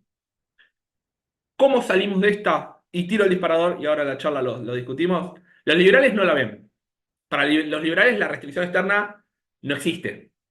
La restricción es interna meramente y es interna con la intervención del Estado en la economía. Básicamente, si nosotros liberamos las fuerzas productivas del mercado, bla, bla, bla, bla, bla, bla, bla, bla, bla, el país va a crecer. No hay problemas de restricción externa. De última, el único que le estaba poniendo una traba es el mismo Estado. Entonces hay que de alguna manera liberar las fuerzas productivas para que eso salga. No la ven, no la discuten si quieren. Bien. Después hay un sector más neodesarrollista, yo le puse neodesarrollista, que solo piensa en la restricción externa clásica. Entonces te dice, bueno, hay ciertos sectores como el litio, y empiezan a dibujar sectores que hay que sumarle valor agregado para exportar más. Porque exportando más, conseguiríamos los dólares para pagar la deuda y para no tener restricción, para estar más calmos y volver a conseguir las divisas y crecer sostenidamente en el tiempo. Hay como una idea de mandato exportador, hay que exportar más. Lo cierto es que de 24 años que llevamos en este siglo, solamente 3 tuvimos una balanza comercial negativa. O sea, siempre exportamos más de lo que importamos. La restricción externa clásica no es lo importante o no es lo más importante a comparación de la financiera.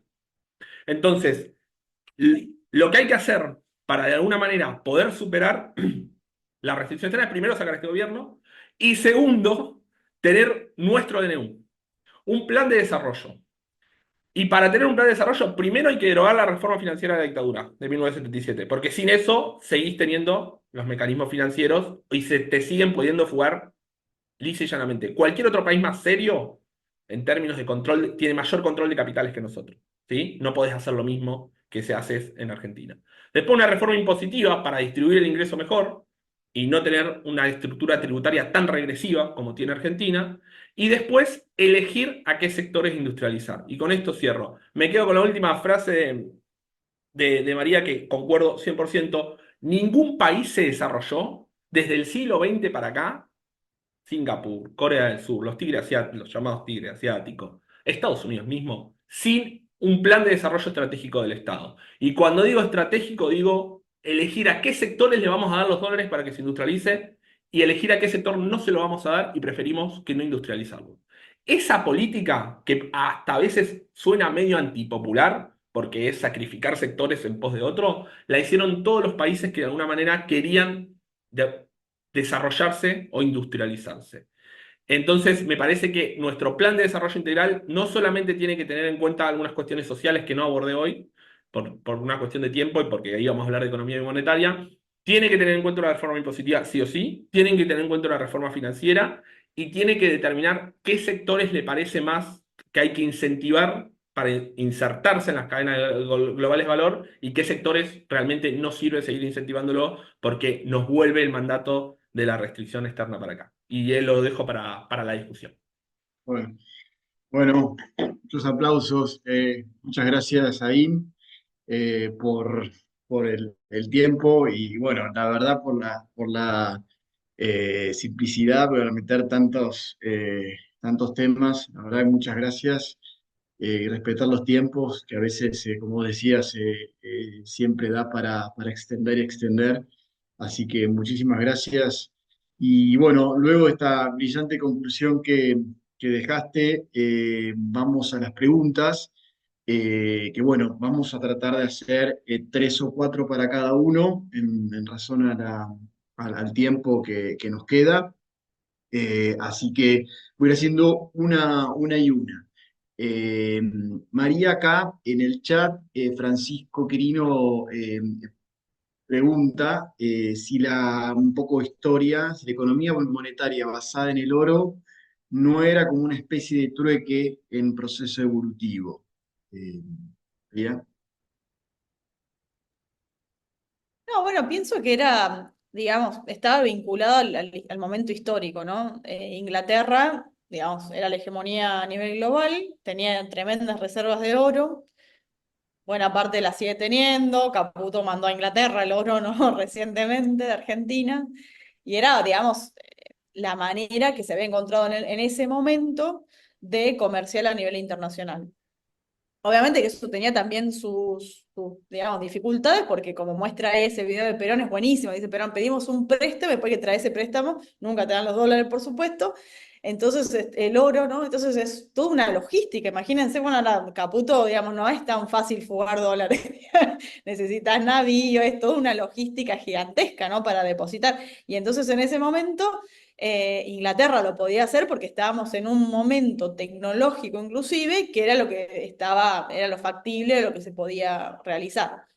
Hoy, digamos, después eso se pasa al dólar papel y hoy ya son numeritos financieros. De hecho, gran parte, por ejemplo, de China, hoy ya el yuan es prácticamente digital. Entonces hoy estamos en una nueva instancia tecnológica y eso también es un enorme desafío, no solamente para Argentina, digamos, a escala global, ¿no? De qué está pasando con el debate de los bitcoins. Los bitcoins, digamos, no están regulados por los estados, en su gran mayoría, o sea, están por fuera del sector, digamos, del poder estatal, y eso genera, digamos, una serie de particularidades y debates. Y después que también, digamos, las monedas digitales tienen toda una cuestión de infraestructura. Imagínense en Argentina que se corta la luz súper seguido. O sea, hay toda una cuestión ahí compleja, ¿no? De cómo generas monedas que sean seguras a nivel digital, etcétera. Entonces está muy relacionado, digamos, la moneda del momento con también el contexto más estructural o de distintas hegemonías a escala no internacional. Si uno va a China imperial, las monedas eran unas monedas así como un cóncavo de metal. En China había sobre todo monedas de plata. De hecho, gran parte de la moneda de la plata latinoamericana, digamos, de Potosí, que pasaba por Buenos Aires, termina en buena parte en China, ¿no? Estamos hablando de 1500, 1600. Entonces también está vinculado, o sea, digamos, el debate acá es mucho más profundo sobre cuáles son, digamos, las distintas hegemonías, cuáles son las tecnologías del momento y cuáles son las monedas que se van gestando. Pero bueno, lo que me gustaba mostrar un poco es que, digamos, tratar de no alienarnos tanto y entender que la moneda en realidad es una convención. Y como vimos acá, no es que Estados Unidos es un país con un montón de superávit y por eso es rico, no, en realidad todo lo contrario. Entonces, tener esa clareza es importantísimo después para planificar. Y con eso no estoy diciendo que nosotros podemos imprimir lo que queramos porque somos Argentina, digamos, somos un país periférico. Entonces, no tenemos esas licencias que tienen los países centrales. Pero entender que los países centrales te dicen una cosa, pero hacen otra, es imprescindible, ¿no? Para saber dónde estamos parados y cómo les negociamos. Gracias, María. Gonzalo pregunta para IN, de los tres sectores deficitarios eh, que deberían ser comparados con importaciones directas, dice. O sea, se estima que el automotriz y el electrónico tienen que ser independientes de las exportaciones o de la producción total. ¿Cómo sería eso? Bien, en realidad es una cadena de valor. Lo voy a tratar de explicar fácil con un ejemplo, ¿no? En el gobierno del general Perón, todo el auto Ford se hacía acá. Es decir, de la autoparte más mínima que ustedes puedan pensar hasta todo, es el ejemplo de la heladera Siam, ¿no? ¿Se acuerdan que decía la heladera Siam? Era como emblemática, era todos los insumos de la heladera Siam, toda la cadena de valor, que se llama cadena de valor, era en Argentina. Ahí no tenés problemas de restricción externa, porque no le tenés que comprar a nadie. El problema del sector automotriz no es un problema que solamente tenga Argentina. Hay lo que se llama una desintegración vertical. Básicamente la cadena de valor está corrida.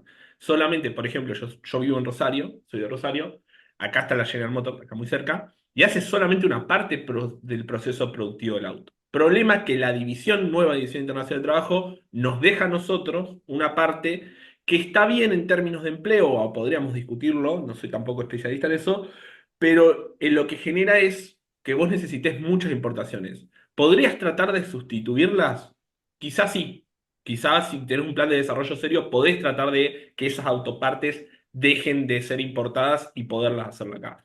Pero forma parte de la desintegración vertical. Pensar una política de desarrollo como 1950 nos va a llevar al fracaso.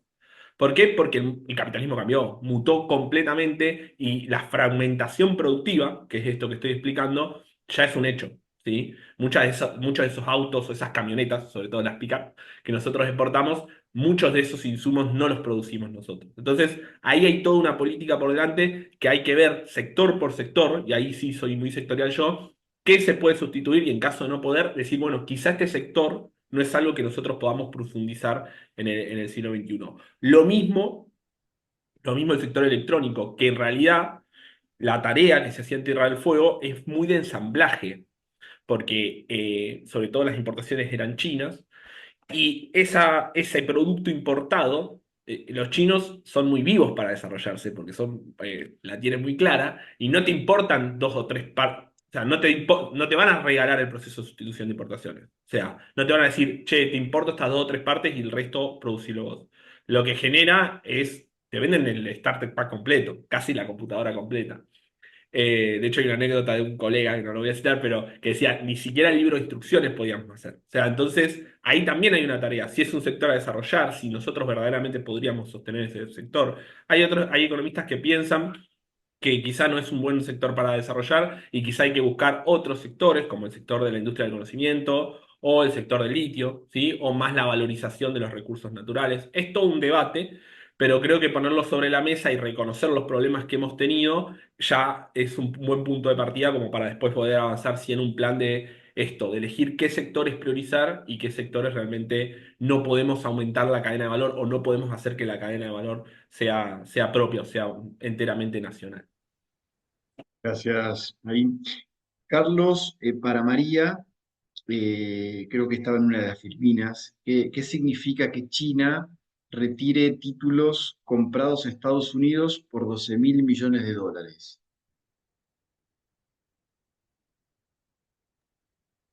Bueno, justamente lo que mostraba hoy, Estados Unidos es la economía más endeudada del mundo por lejos, no, literalmente. Y hoy, con todo, digamos, los líos geopolíticos a escala internacional, muchos países están desdolarizándose, quiere decir vendiendo títulos de la deuda norteamericana y yéndose al oro. Por ejemplo, China está muy interesada, digamos, no por nada invierte en Argentina en oro, ¿no? Están interesados en resguardar o aumentar las reservas de oro, tanto Rusia como China. Esto está muy candente hoy en el debate de o hacer monedas internacionales o empezar digamos, a comercializar en monedas locales o simplemente pasarse a metales. Esto no es un tema menor, porque bueno, todavía es el caballito de batalla que tiene Estados Unidos para sobrevivir, ¿no? Como hegemonía o como economía, digamos, a escala global. Y Estados Unidos es muy agresivo en ese sentido. O sea, esto es como una red line tremenda respecto al poder de Estados Unidos. Así que bueno, eso está un poco por verse. Y respecto a lo de China, China cada vez genera más autonomía porque justamente, como Ain estaba comentando, China, a diferencia de Argentina, sí hizo transformaciones muy grandes a nivel productivo. Digamos, su política ha sido una política muy exitosa en términos de exportaciones y de transformación de su sistema científico-tecnológico, de su sistema industrial, que es clave. Y en eso me parece algo también que, bueno, no llegué a profundizar mucho, pero, o sea, en Argentina, por ejemplo, hablamos todo el tiempo que tenemos que desarrollarnos, industrializarnos. Pero hoy, si nos ponemos a ver, hay 5.000 abogados y psicólogos por ingeniero en Argentina. Los ingenieros, la mitad son agrónomos. Entonces, digamos, bueno, o sea, queremos realmente industrializarnos, queremos generar una economía basada en el conocimiento, perfecto. También eso tiene que estar vinculado con toda una transformación que tenemos que discutirla y tenemos que realmente generar, digamos, una infraestructura de conocimiento, tecnológica, etcétera, que te permita después agregar valor a ese telefonito que compramos, al litio que están extrayendo y, digamos, generamos, no sé, una empresa como ITEC, diste, de litio en La Plata y no tampoco en los lugares donde tendrían que estar, que es donde están los recursos naturales. Entonces hay una serie de problemáticas ahí que son muy grandes y que, digamos, tenemos que pensar en cuál es el modelo y después qué necesitamos para que eso suceda. Y en eso, por ejemplo, China hoy están en Estados Unidos preocupadísimos porque China, más de la mitad de los egresados en China son ingenieros. Hoy ingenieros alemanes se van a capacitar a China respecto a las baterías de litio. Digamos, y eso te lo da también porque tenés una masa crítica lo suficientemente grande para generar esos proyectos de industrialización. En Argentina hoy estamos expulsando a la gente porque los que terminan un doctorado se están yendo, o sea, tenemos una serie de, digamos, problemáticas muy grandes, así que bueno, eso va a ser como clave redefinirlo, ¿no? Bueno, gracias, María. Acá hay uní dos preguntas para IN, tanto de Francisco como de José María, en donde Francisco plantea que la restricción externa nueva está fomentando el capitalismo financiero, especulativo, que no genera riqueza, y lo que es peor, está generando la fuga de capitales. Entonces, él plantea si una Tobin Tax, o lo que se conoce como un impuesto a la movilidad de capitales, no podría limitar eso, o sea, una sugerencia. Y después José dice cómo se combate, en definitiva, el carry trade acá en Argentina. Me pareció unir las dos preguntas ahí. Sí, apuntan más o menos lo mismo. Bueno, sí, yo coincido con que Eh, las transformaciones del capitalismo desde 1970 para acá, después la crisis del petróleo, ahí María explicó muy bien esto de patrón dólar, solamente el dólar referenciado en el dólar, generó todos estos movimientos especulativos, de especular primero con el tipo de cambio de diferentes países, pero luego eh, con los mismos bonos, acciones, instrumentos financieros que ofrece el mercado financiero. Que, a ver, no sé si el mercado financiero, hay ciertos instrumentos financieros que sirven para apalancar producción y hay otros que no. Claramente el carry and trade está prohibido hasta por el propio Fondo Monetario Internacional. Digo, una de las cláusulas del Fondo Monetario Internacional en el préstamo prohíbe que vos lo uses para capitales golondrinas, que es esto, ¿no?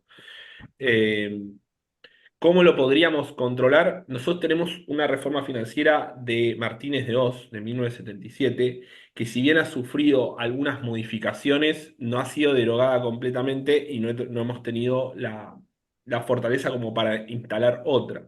Los controles de capitales de otros países, que incluso tienen menos problemas con el tema de la restricción externa o el intercambio de monedas, son mucho más fuertes que los nuestros. Creo que ahí una tasa puede ser, para los movimientos de capitales, puede ayudar, pero bueno, no soy muy especialista en reformas financieras, he escuchado varios especialistas, pero no soy especialista en ese tema, pero creo que hay que establecer, por lo menos cortar con el mecanismo de que la inversión cartera se pueda ir tan rápido sin liquidar esos dólares en el mercado único libre de cambios, por ejemplo, ¿no? O sea, a ver, una de las restricciones que tenemos es que nosotros no controlamos nuestro comercio exterior, no tenemos ningún IAPI ni nada. O sea, básicamente a las exportadoras lo que le decimos es liquídenlo en el mercado único, le damos un plazo, que fue lo mejor que hemos hecho, le damos un plazo y de eso cobramos un impuesto que le denominamos retención. Bueno, creo que hay que avanzar. Cuando viene un gobierno que no le interesa industrializarse, en lo más mínimo libera esos plazos, podés liquidarlo cuando quieras, todos los mecanismos se vuelven como más laxos. Primero hay que restringir esos mecanismos, entender que el dólar es un activo para industrializarse, si no lo entendemos un activo importante, no se puede usar para, cuando digo esto no se puede usar para cualquier cosa, ¿sí? Hay que entenderlo, incluso hasta discutir nuestra balanza de turismo, ¿sí? Si realmente está bien que la clase media, incluso hay que reconocer que hay cosas antipopulares en restringir la compra de dólares porque las hay, porque Argentina tiene como un acervo cultural ahí en ahorrar en dólares, viajar, etcétera, sobre todo la clase media estoy hablando. Pero digo, si nosotros queremos sacar a representar a los más del 50% que es pobre, creo que tenemos que colocarlo en un activo importante. Una tasa también puede ser, también hay estos mecanismos de liquidación también pueden actuar, y después, al mismo tiempo, tenés que hacer un plan de desarrollo productivo y no perder reservas por ahí. Entonces, esa afluencia de reservas sumado a esto puede puede generar un buen mecanismo. Incluso, y con esto sí cierro, no sé si se acuerdan, pero en 2014 Axel Kicillof iba a pedir deuda, sí, era ministro de Economía de Cristina Fernández, creo que era con el Club de París. Pero, y no está mal la deuda en dólares. O sea, a lo que voy es, si la deuda en dólares sirve para apalancar procesos productivos, está bien, ¿sí? Pero para que la deuda en dólares apalanque procesos productivos, o desarrollamos litio y entran un montón de dólares, vamos a suponer, esos dólares tenemos que tener la seguridad de que nos los vamos a quedar. Porque si nosotros no tenemos capacidad de acumulación de reservas, se nos van. No importa cuánto exportemos. Último ejemplo. El último año, el anteúltimo año de Alberto Fernández, la gestión de Alberto Fernández, la balanza comercial fue ultra superavitaria. Ultra, antes de la sequía estoy hablando, del año antes de la sequía. Ultra superavitaria. Entraron dólares por todos lados. ¿Qué pasó? No quedó nada. Entre el pago de la deuda de todas las empresas que se habían endeudado con el macrismo y habían hecho la bicicleta financiera y les permitimos que paguen su deuda con dólar barato por no tener plan de desarrollo. Y los mismos mecanismos financieros expulsaron todos esos dólares. Entonces, lo que yo le discuto a los desarrollistas, a los economistas más de este lado es, sí, está todo bien con exportar más, está todo bien con conseguir dólares, pero si vos no tenés los mecanismos para acumularlos internamente y controlar tu cuenta financiera, se te van a ir a los 3 días. Entonces, no sé si es una cuestión tanto de exportar más, sino una cuestión de ver cómo retenemos eso y cómo eso nos sirve para distribuir los ingresos y darle a los que más necesitan esos ingresos que hoy están claramente deteriorados. Bueno, hay unos comentarios de agradecimiento. Gabriel Delgado dice, derogar la ley financiera de la dictadura. Adriana, muy buenas las clases. También agrega Martín, excelentes las exposiciones. Bueno, y Diego Manuel Domínguez nos trae una reflexión. Por eso hasta el 91 se seguía haciendo el Renault 12, el 2500, como lo hagan, el Falcon, el Peugeot 504. Bueno, habrá muchos comentarios muy productivos y de agradecimiento. María, tengo una pregunta de una compañera que la tenía por acá. Un segundito, se me fue. Con relación a los reales, el compañero o la compañera que pregunta si se puede tener una economía con Brasil directamente en reales y evitarle el tema de los dólares. ¿Cómo lo ves? Bueno, eso es clave. Yo creo que hemos discutido muy poco. De hecho, el embajador que está ahora en este momento, cuando recién asumió, él estuvo en un mandato, después se fue, después volvió, sacó una nota diciendo, bueno, muy lindo, digamos, la idea de tener intercambio en reales o pesos, pero no hay ninguna propuesta técnica. Y la verdad es que hemos hecho muy poco en términos concretos de pensar cómo hacemos ese intercambio. Lo que hacen generalmente es un clearing, decir, bueno, cuál es, digamos, en vez de digamos, pasarle a Brasil toda la plata en dólares y Brasil nos pasa a nosotros, hacemos una equivalencia de cuánto es el saldo y se paga eso, pero hemos hecho muy poco en términos concretos respecto a cómo comercializar a nivel Mercosur, que la Unión Europea lo hizo, ¿no? Digamos, con sus problemas y sus limitaciones, pero en términos Mercosur hemos hecho muy, muy poco respecto a profundizar el proceso de integración. Y el hecho de tener una moneda o de negociar en nuestras monedas es clave.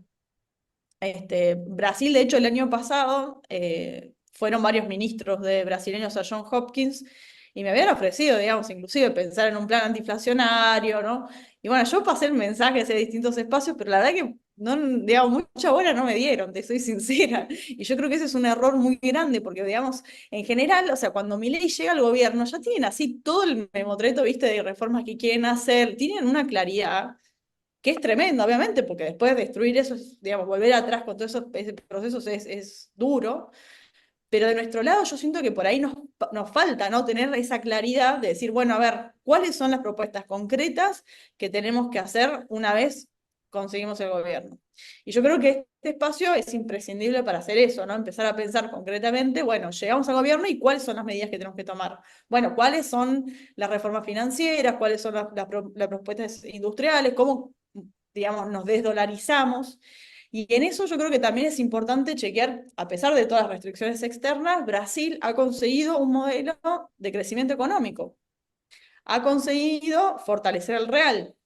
y tiene muchos problemas muy similares a los nuestros, pero sin embargo no ha sufrido crisis inflacionarias tan grandes como las que venimos sufriendo nosotros, ha conseguido ahorrar, digamos, reservas, y eso es lo que le permite hoy políticamente a Brasil sentarse en 400.000 millones de dólares, ¿no?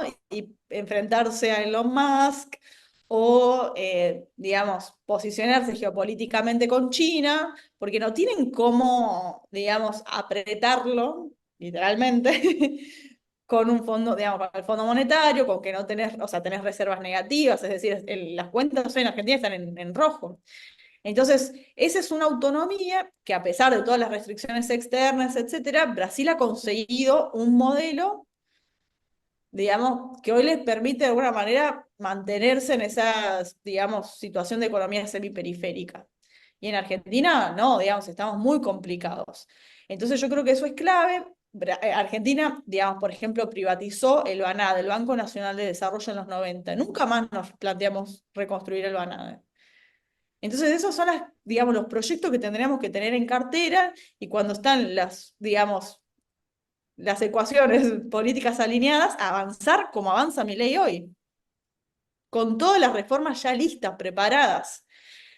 Tuve la posibilidad de estar casi más de 4 años, Lula no era ni siquiera candidato todavía y nos juntábamos todas las semanas a pensar cuáles eran las políticas estratégicas para Brasil. Estuvimos, incluso antes de que se piense que iba a ser candidato, el Instituto Lula ya tenía, viste, todas las reformas o gran parte de los debates más estructurales de la economía brasileña. Entonces yo creo que, bueno, hoy estamos acá, un jueves a la noche, ¿no? En el medio de un contexto político dramático, bueno, pensando estas cosas. Y yo creo que esa es la clave, tener en claridad de cuáles son esas reformas.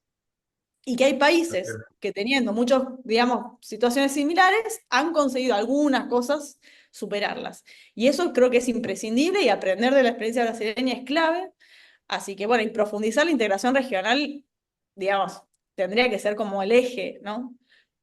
De cualquier política de desarrollo en Argentina por una cuestión de escala y por una cuestión también de asimetrías. Gracias. Y acá Walter dice, me gustó lo de preparar nuestro propio DNU, Ley de Bases Nacionales Populares desde el minuto cero.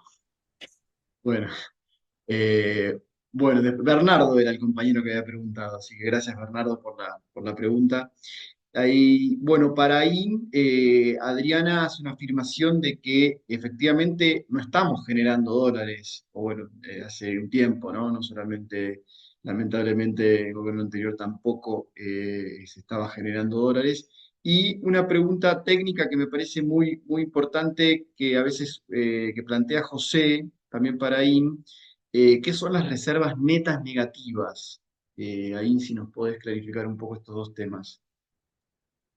No, las reservas netas negativas básicamente es cuando tu balance en el Banco Central da negativo, es decir, tú usás más dólares de lo que realmente entran de alguna manera, entonces tenés un déficit en la balance del Banco Central, no, no es nada más que eso.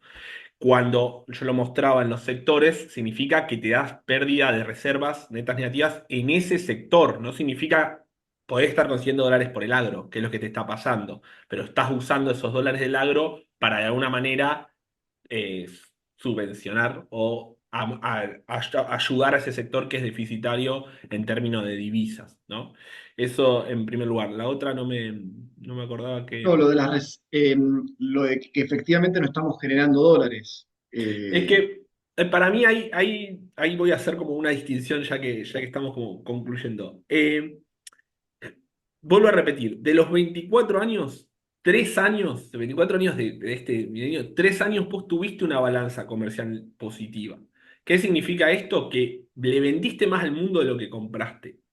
No es que Argentina no genere dólares, lo hace. El problema que tenemos es la remisión de utilidades de dividendos hacia las casas matrices, es decir, las empresas transnacionales. Tenemos un sector exportador.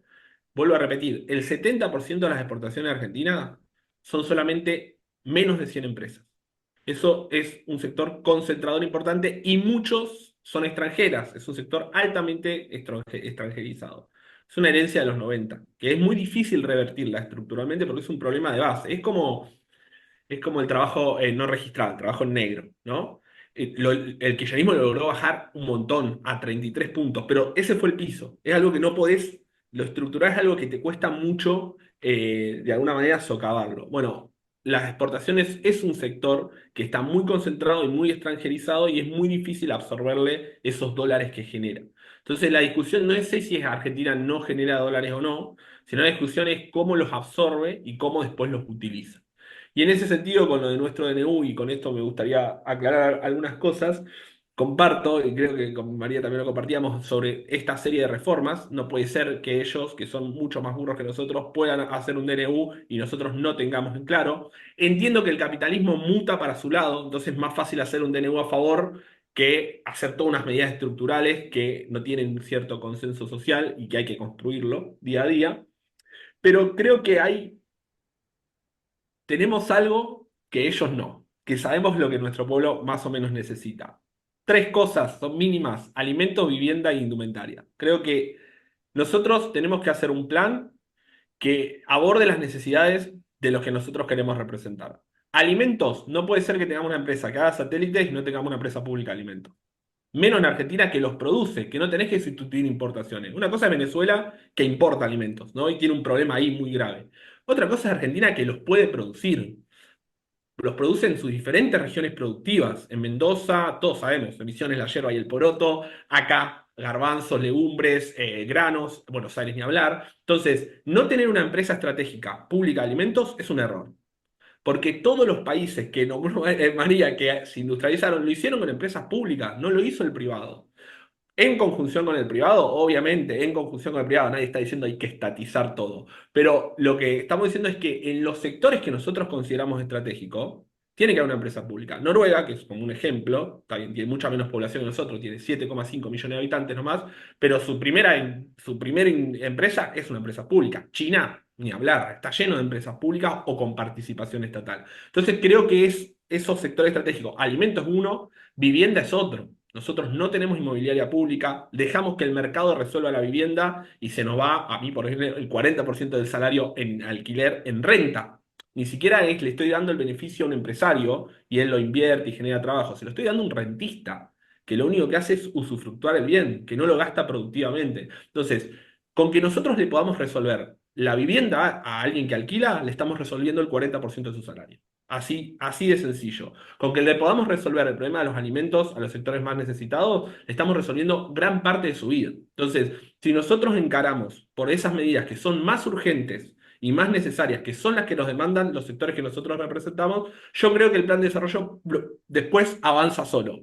Yo creo que esos son los sectores que tienen que propulsar las necesidades de nuestro pueblo. Ni hablar de indumentaria, ¿sí? Que cuando comparamos con otros países es irrisorio lo que paga Argentina por cualquier par de zapatillas o cualquier remera. Bueno, vestirse, comer y vivir tiene que ser un eje del plan de desarrollo. Si nosotros estamos pensando en exportar litio antes de resolver las necesidades de nuestro pueblo, estamos pensando para atrás. Me parece a mí, pues, lo dejo y es para discutirlo eternamente, pero creo que quería quedarme con esta reflexión, porque me quedé mucho en cómo conseguir dólares y todo, pero me parece que el rol de las empresas públicas, tenemos una línea de bandera y no tenemos una empresa de alimentos, es mucho más fácil de hacer. Acá en Rosario pusimos una. Me parece que tiene que ser clave para traccionar hacia el futuro y también para ganar la batalla cultural. Bueno, nosotros podemos resolver los problemas de nuestra gente, después los otros problemas vemos cómo lo podemos solucionar. Bárbaro. Qué interesante lo que planteas, ¿eh? Bueno, más agradecimientos, Norma, Beatriz, excelentes las exposiciones. Laura, Soria, gracias, María Ir. Hoy entiendo un poquito más nuestra economía, un lujo escucharlos. Adriana también agrega que me encanta la propuesta de ahí. Sí, y nosotros les comento a Iña, María y al resto de los compañeros que creamos un foro con Cristina Cataño, que es la encargada, en donde ponemos disparadores, así que esto que dijiste me parece que podría llegar a ser un buen disparador, una buena consigna para un próximo debate en el foro que tenemos en la aula virtual del Patria. Así que una pregunta más a María, y si quieren después les dejamos un minutito para que hagan un cierre a cada uno. María, en relación a Estados Unidos, ¿sí? Agarro dos preguntitas unidas en donde dice que Francisco pregunta la deuda privada de Estados Unidos está creciendo en porcentajes mayores o menores a su PBI. Y después Adriana dice, si tiene Estados Unidos y otros países tanta deuda como parece, ¿cómo es que no influye para tener inflación en esos países?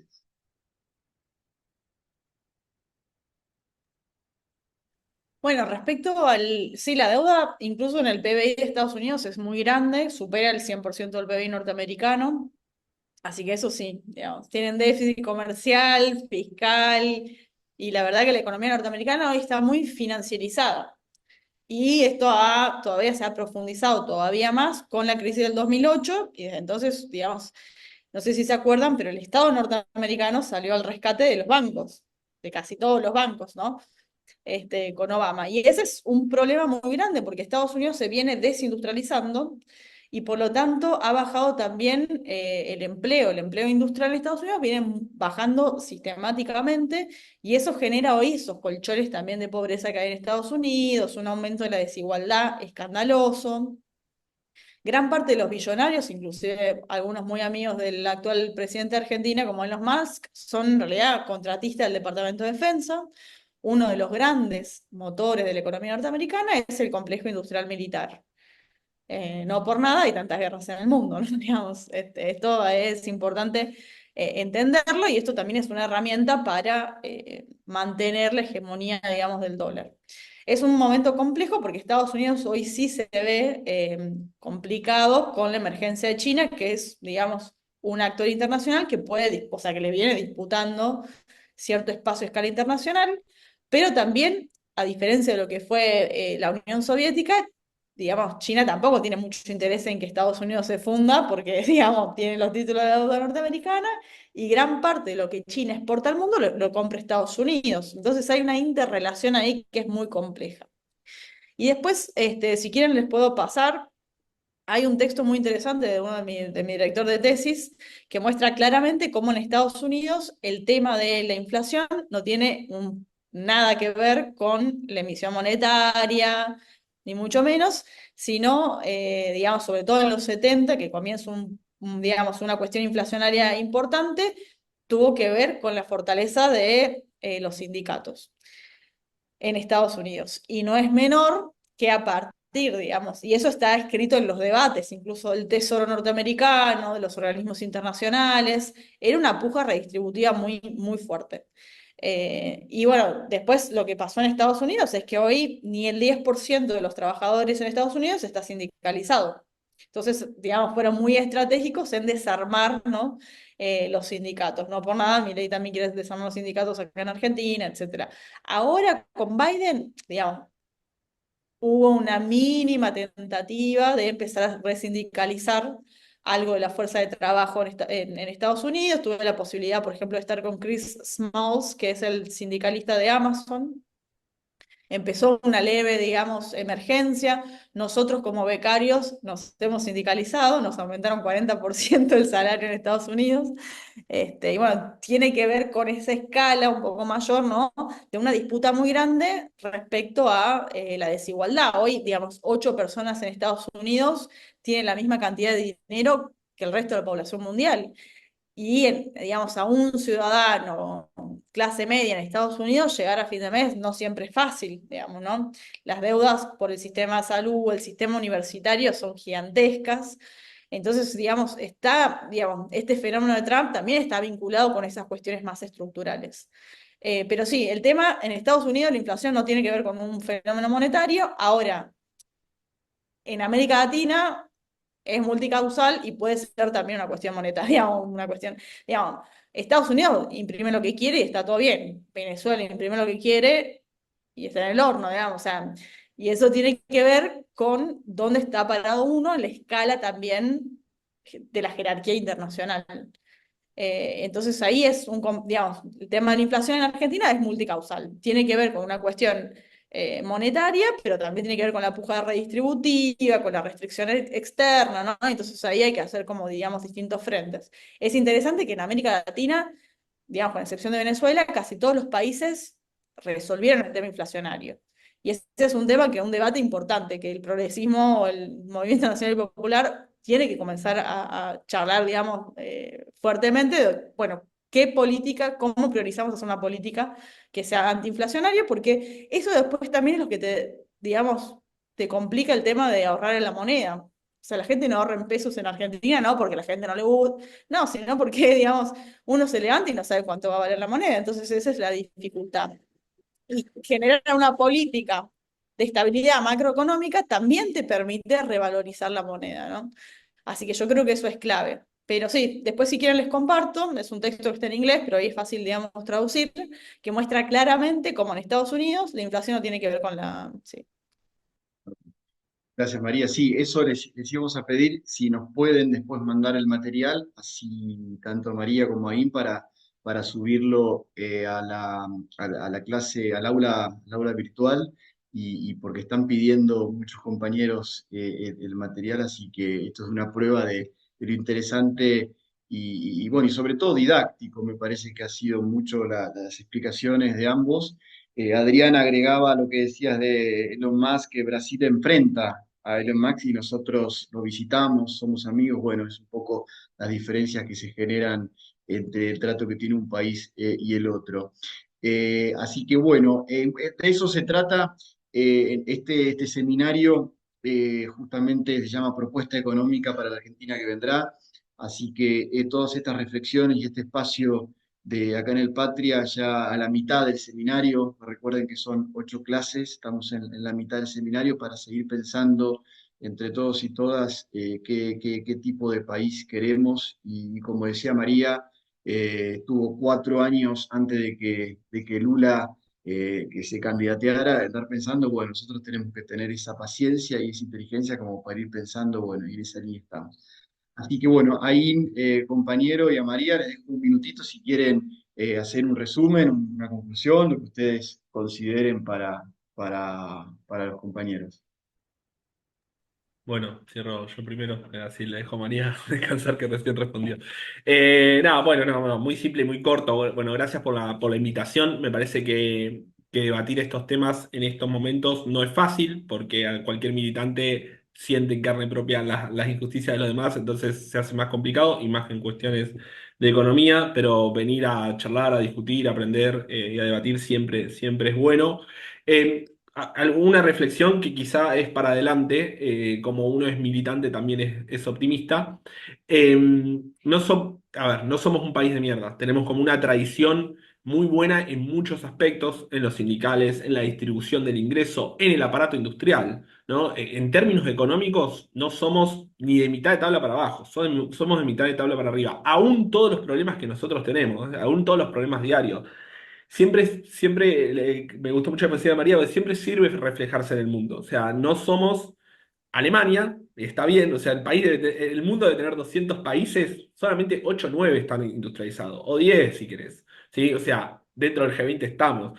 Entonces, me parece ahí que partiendo de lo que tenemos, partiendo de la tradición de lucha que hemos heredado, que es muchísima a lo largo del tiempo, eso nos va a servir como puntapié y me parece que entender que el capitalismo ha mutado a este engendro financiero, a este engendro en donde 8 tipos pueden tener la misma riqueza que todo un continente. Me parece que entender en el mundo en que vivimos nos va a ayudar mucho para entender las estrategias que nosotros podemos realizar, que son realizables, que son posibles, que tenemos con qué hacerlo. Pero bueno, muchas veces también es lo que falta también es el coraje de tomar la iniciativa, el coraje de pensarla y el coraje de diagramar algo distinto a lo que se viene proponiendo. Así que gracias al espacio, a disposición obviamente para pasar la diapositiva y cualquier otra charla, siempre es bienvenida y bueno, gracias a todos y a todas por haber estado escuchando. Gracias a vos, ahí. Bueno, María, compañera. No, bueno, la verdad que tuve la posibilidad de estudiar 2 años en China y me encanta esto que para los chinos las crisis están conformadas con, o sea, la palabra son 2 caracteres, ¿no? 2 dibujitos chinos. Y una es caos y la otra es oportunidad. Y yo creo que, bueno, este momento es un momento caótico realmente para Argentina y se va a poner probablemente peor, o sea, la historia lo indica así.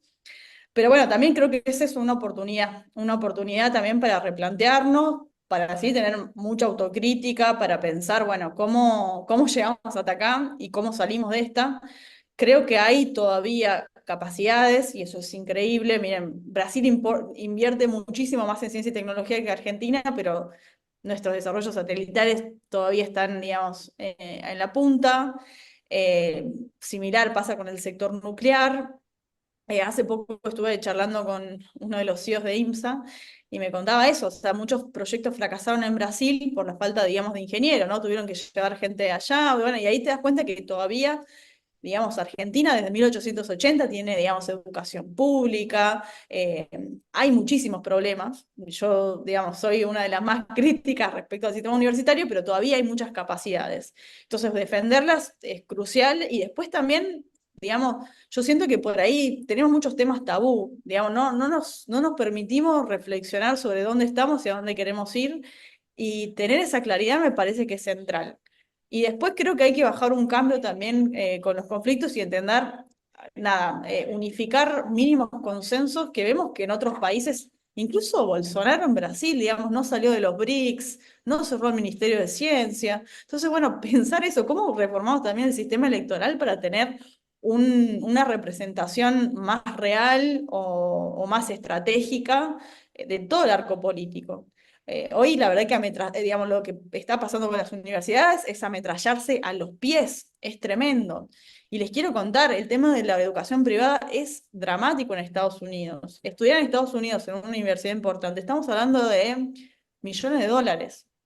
La gente termina endeudada hasta acá. Mis compañeros, muchos no saben cómo van a pagar la educación. Es casi pagar una hipoteca. Entonces no es, digamos, no es joda, digamos, todas estas reformas. Así que bueno, espero que, digamos, hay que hacer un debate muy profundo sobre el sistema electoral en Argentina, sobre la representación en los partidos. Creo que, bueno, ahora que se defina el tema en el PJ va a ser importante para generar también una representación más real, ¿no? Sobre los candidatos y las bases. Yo creo que esa es la oportunidad que esta crisis va a generar. Y después empezar a replantear un modelo de desarrollo con crecimiento. Para distribuir tenemos que crecer.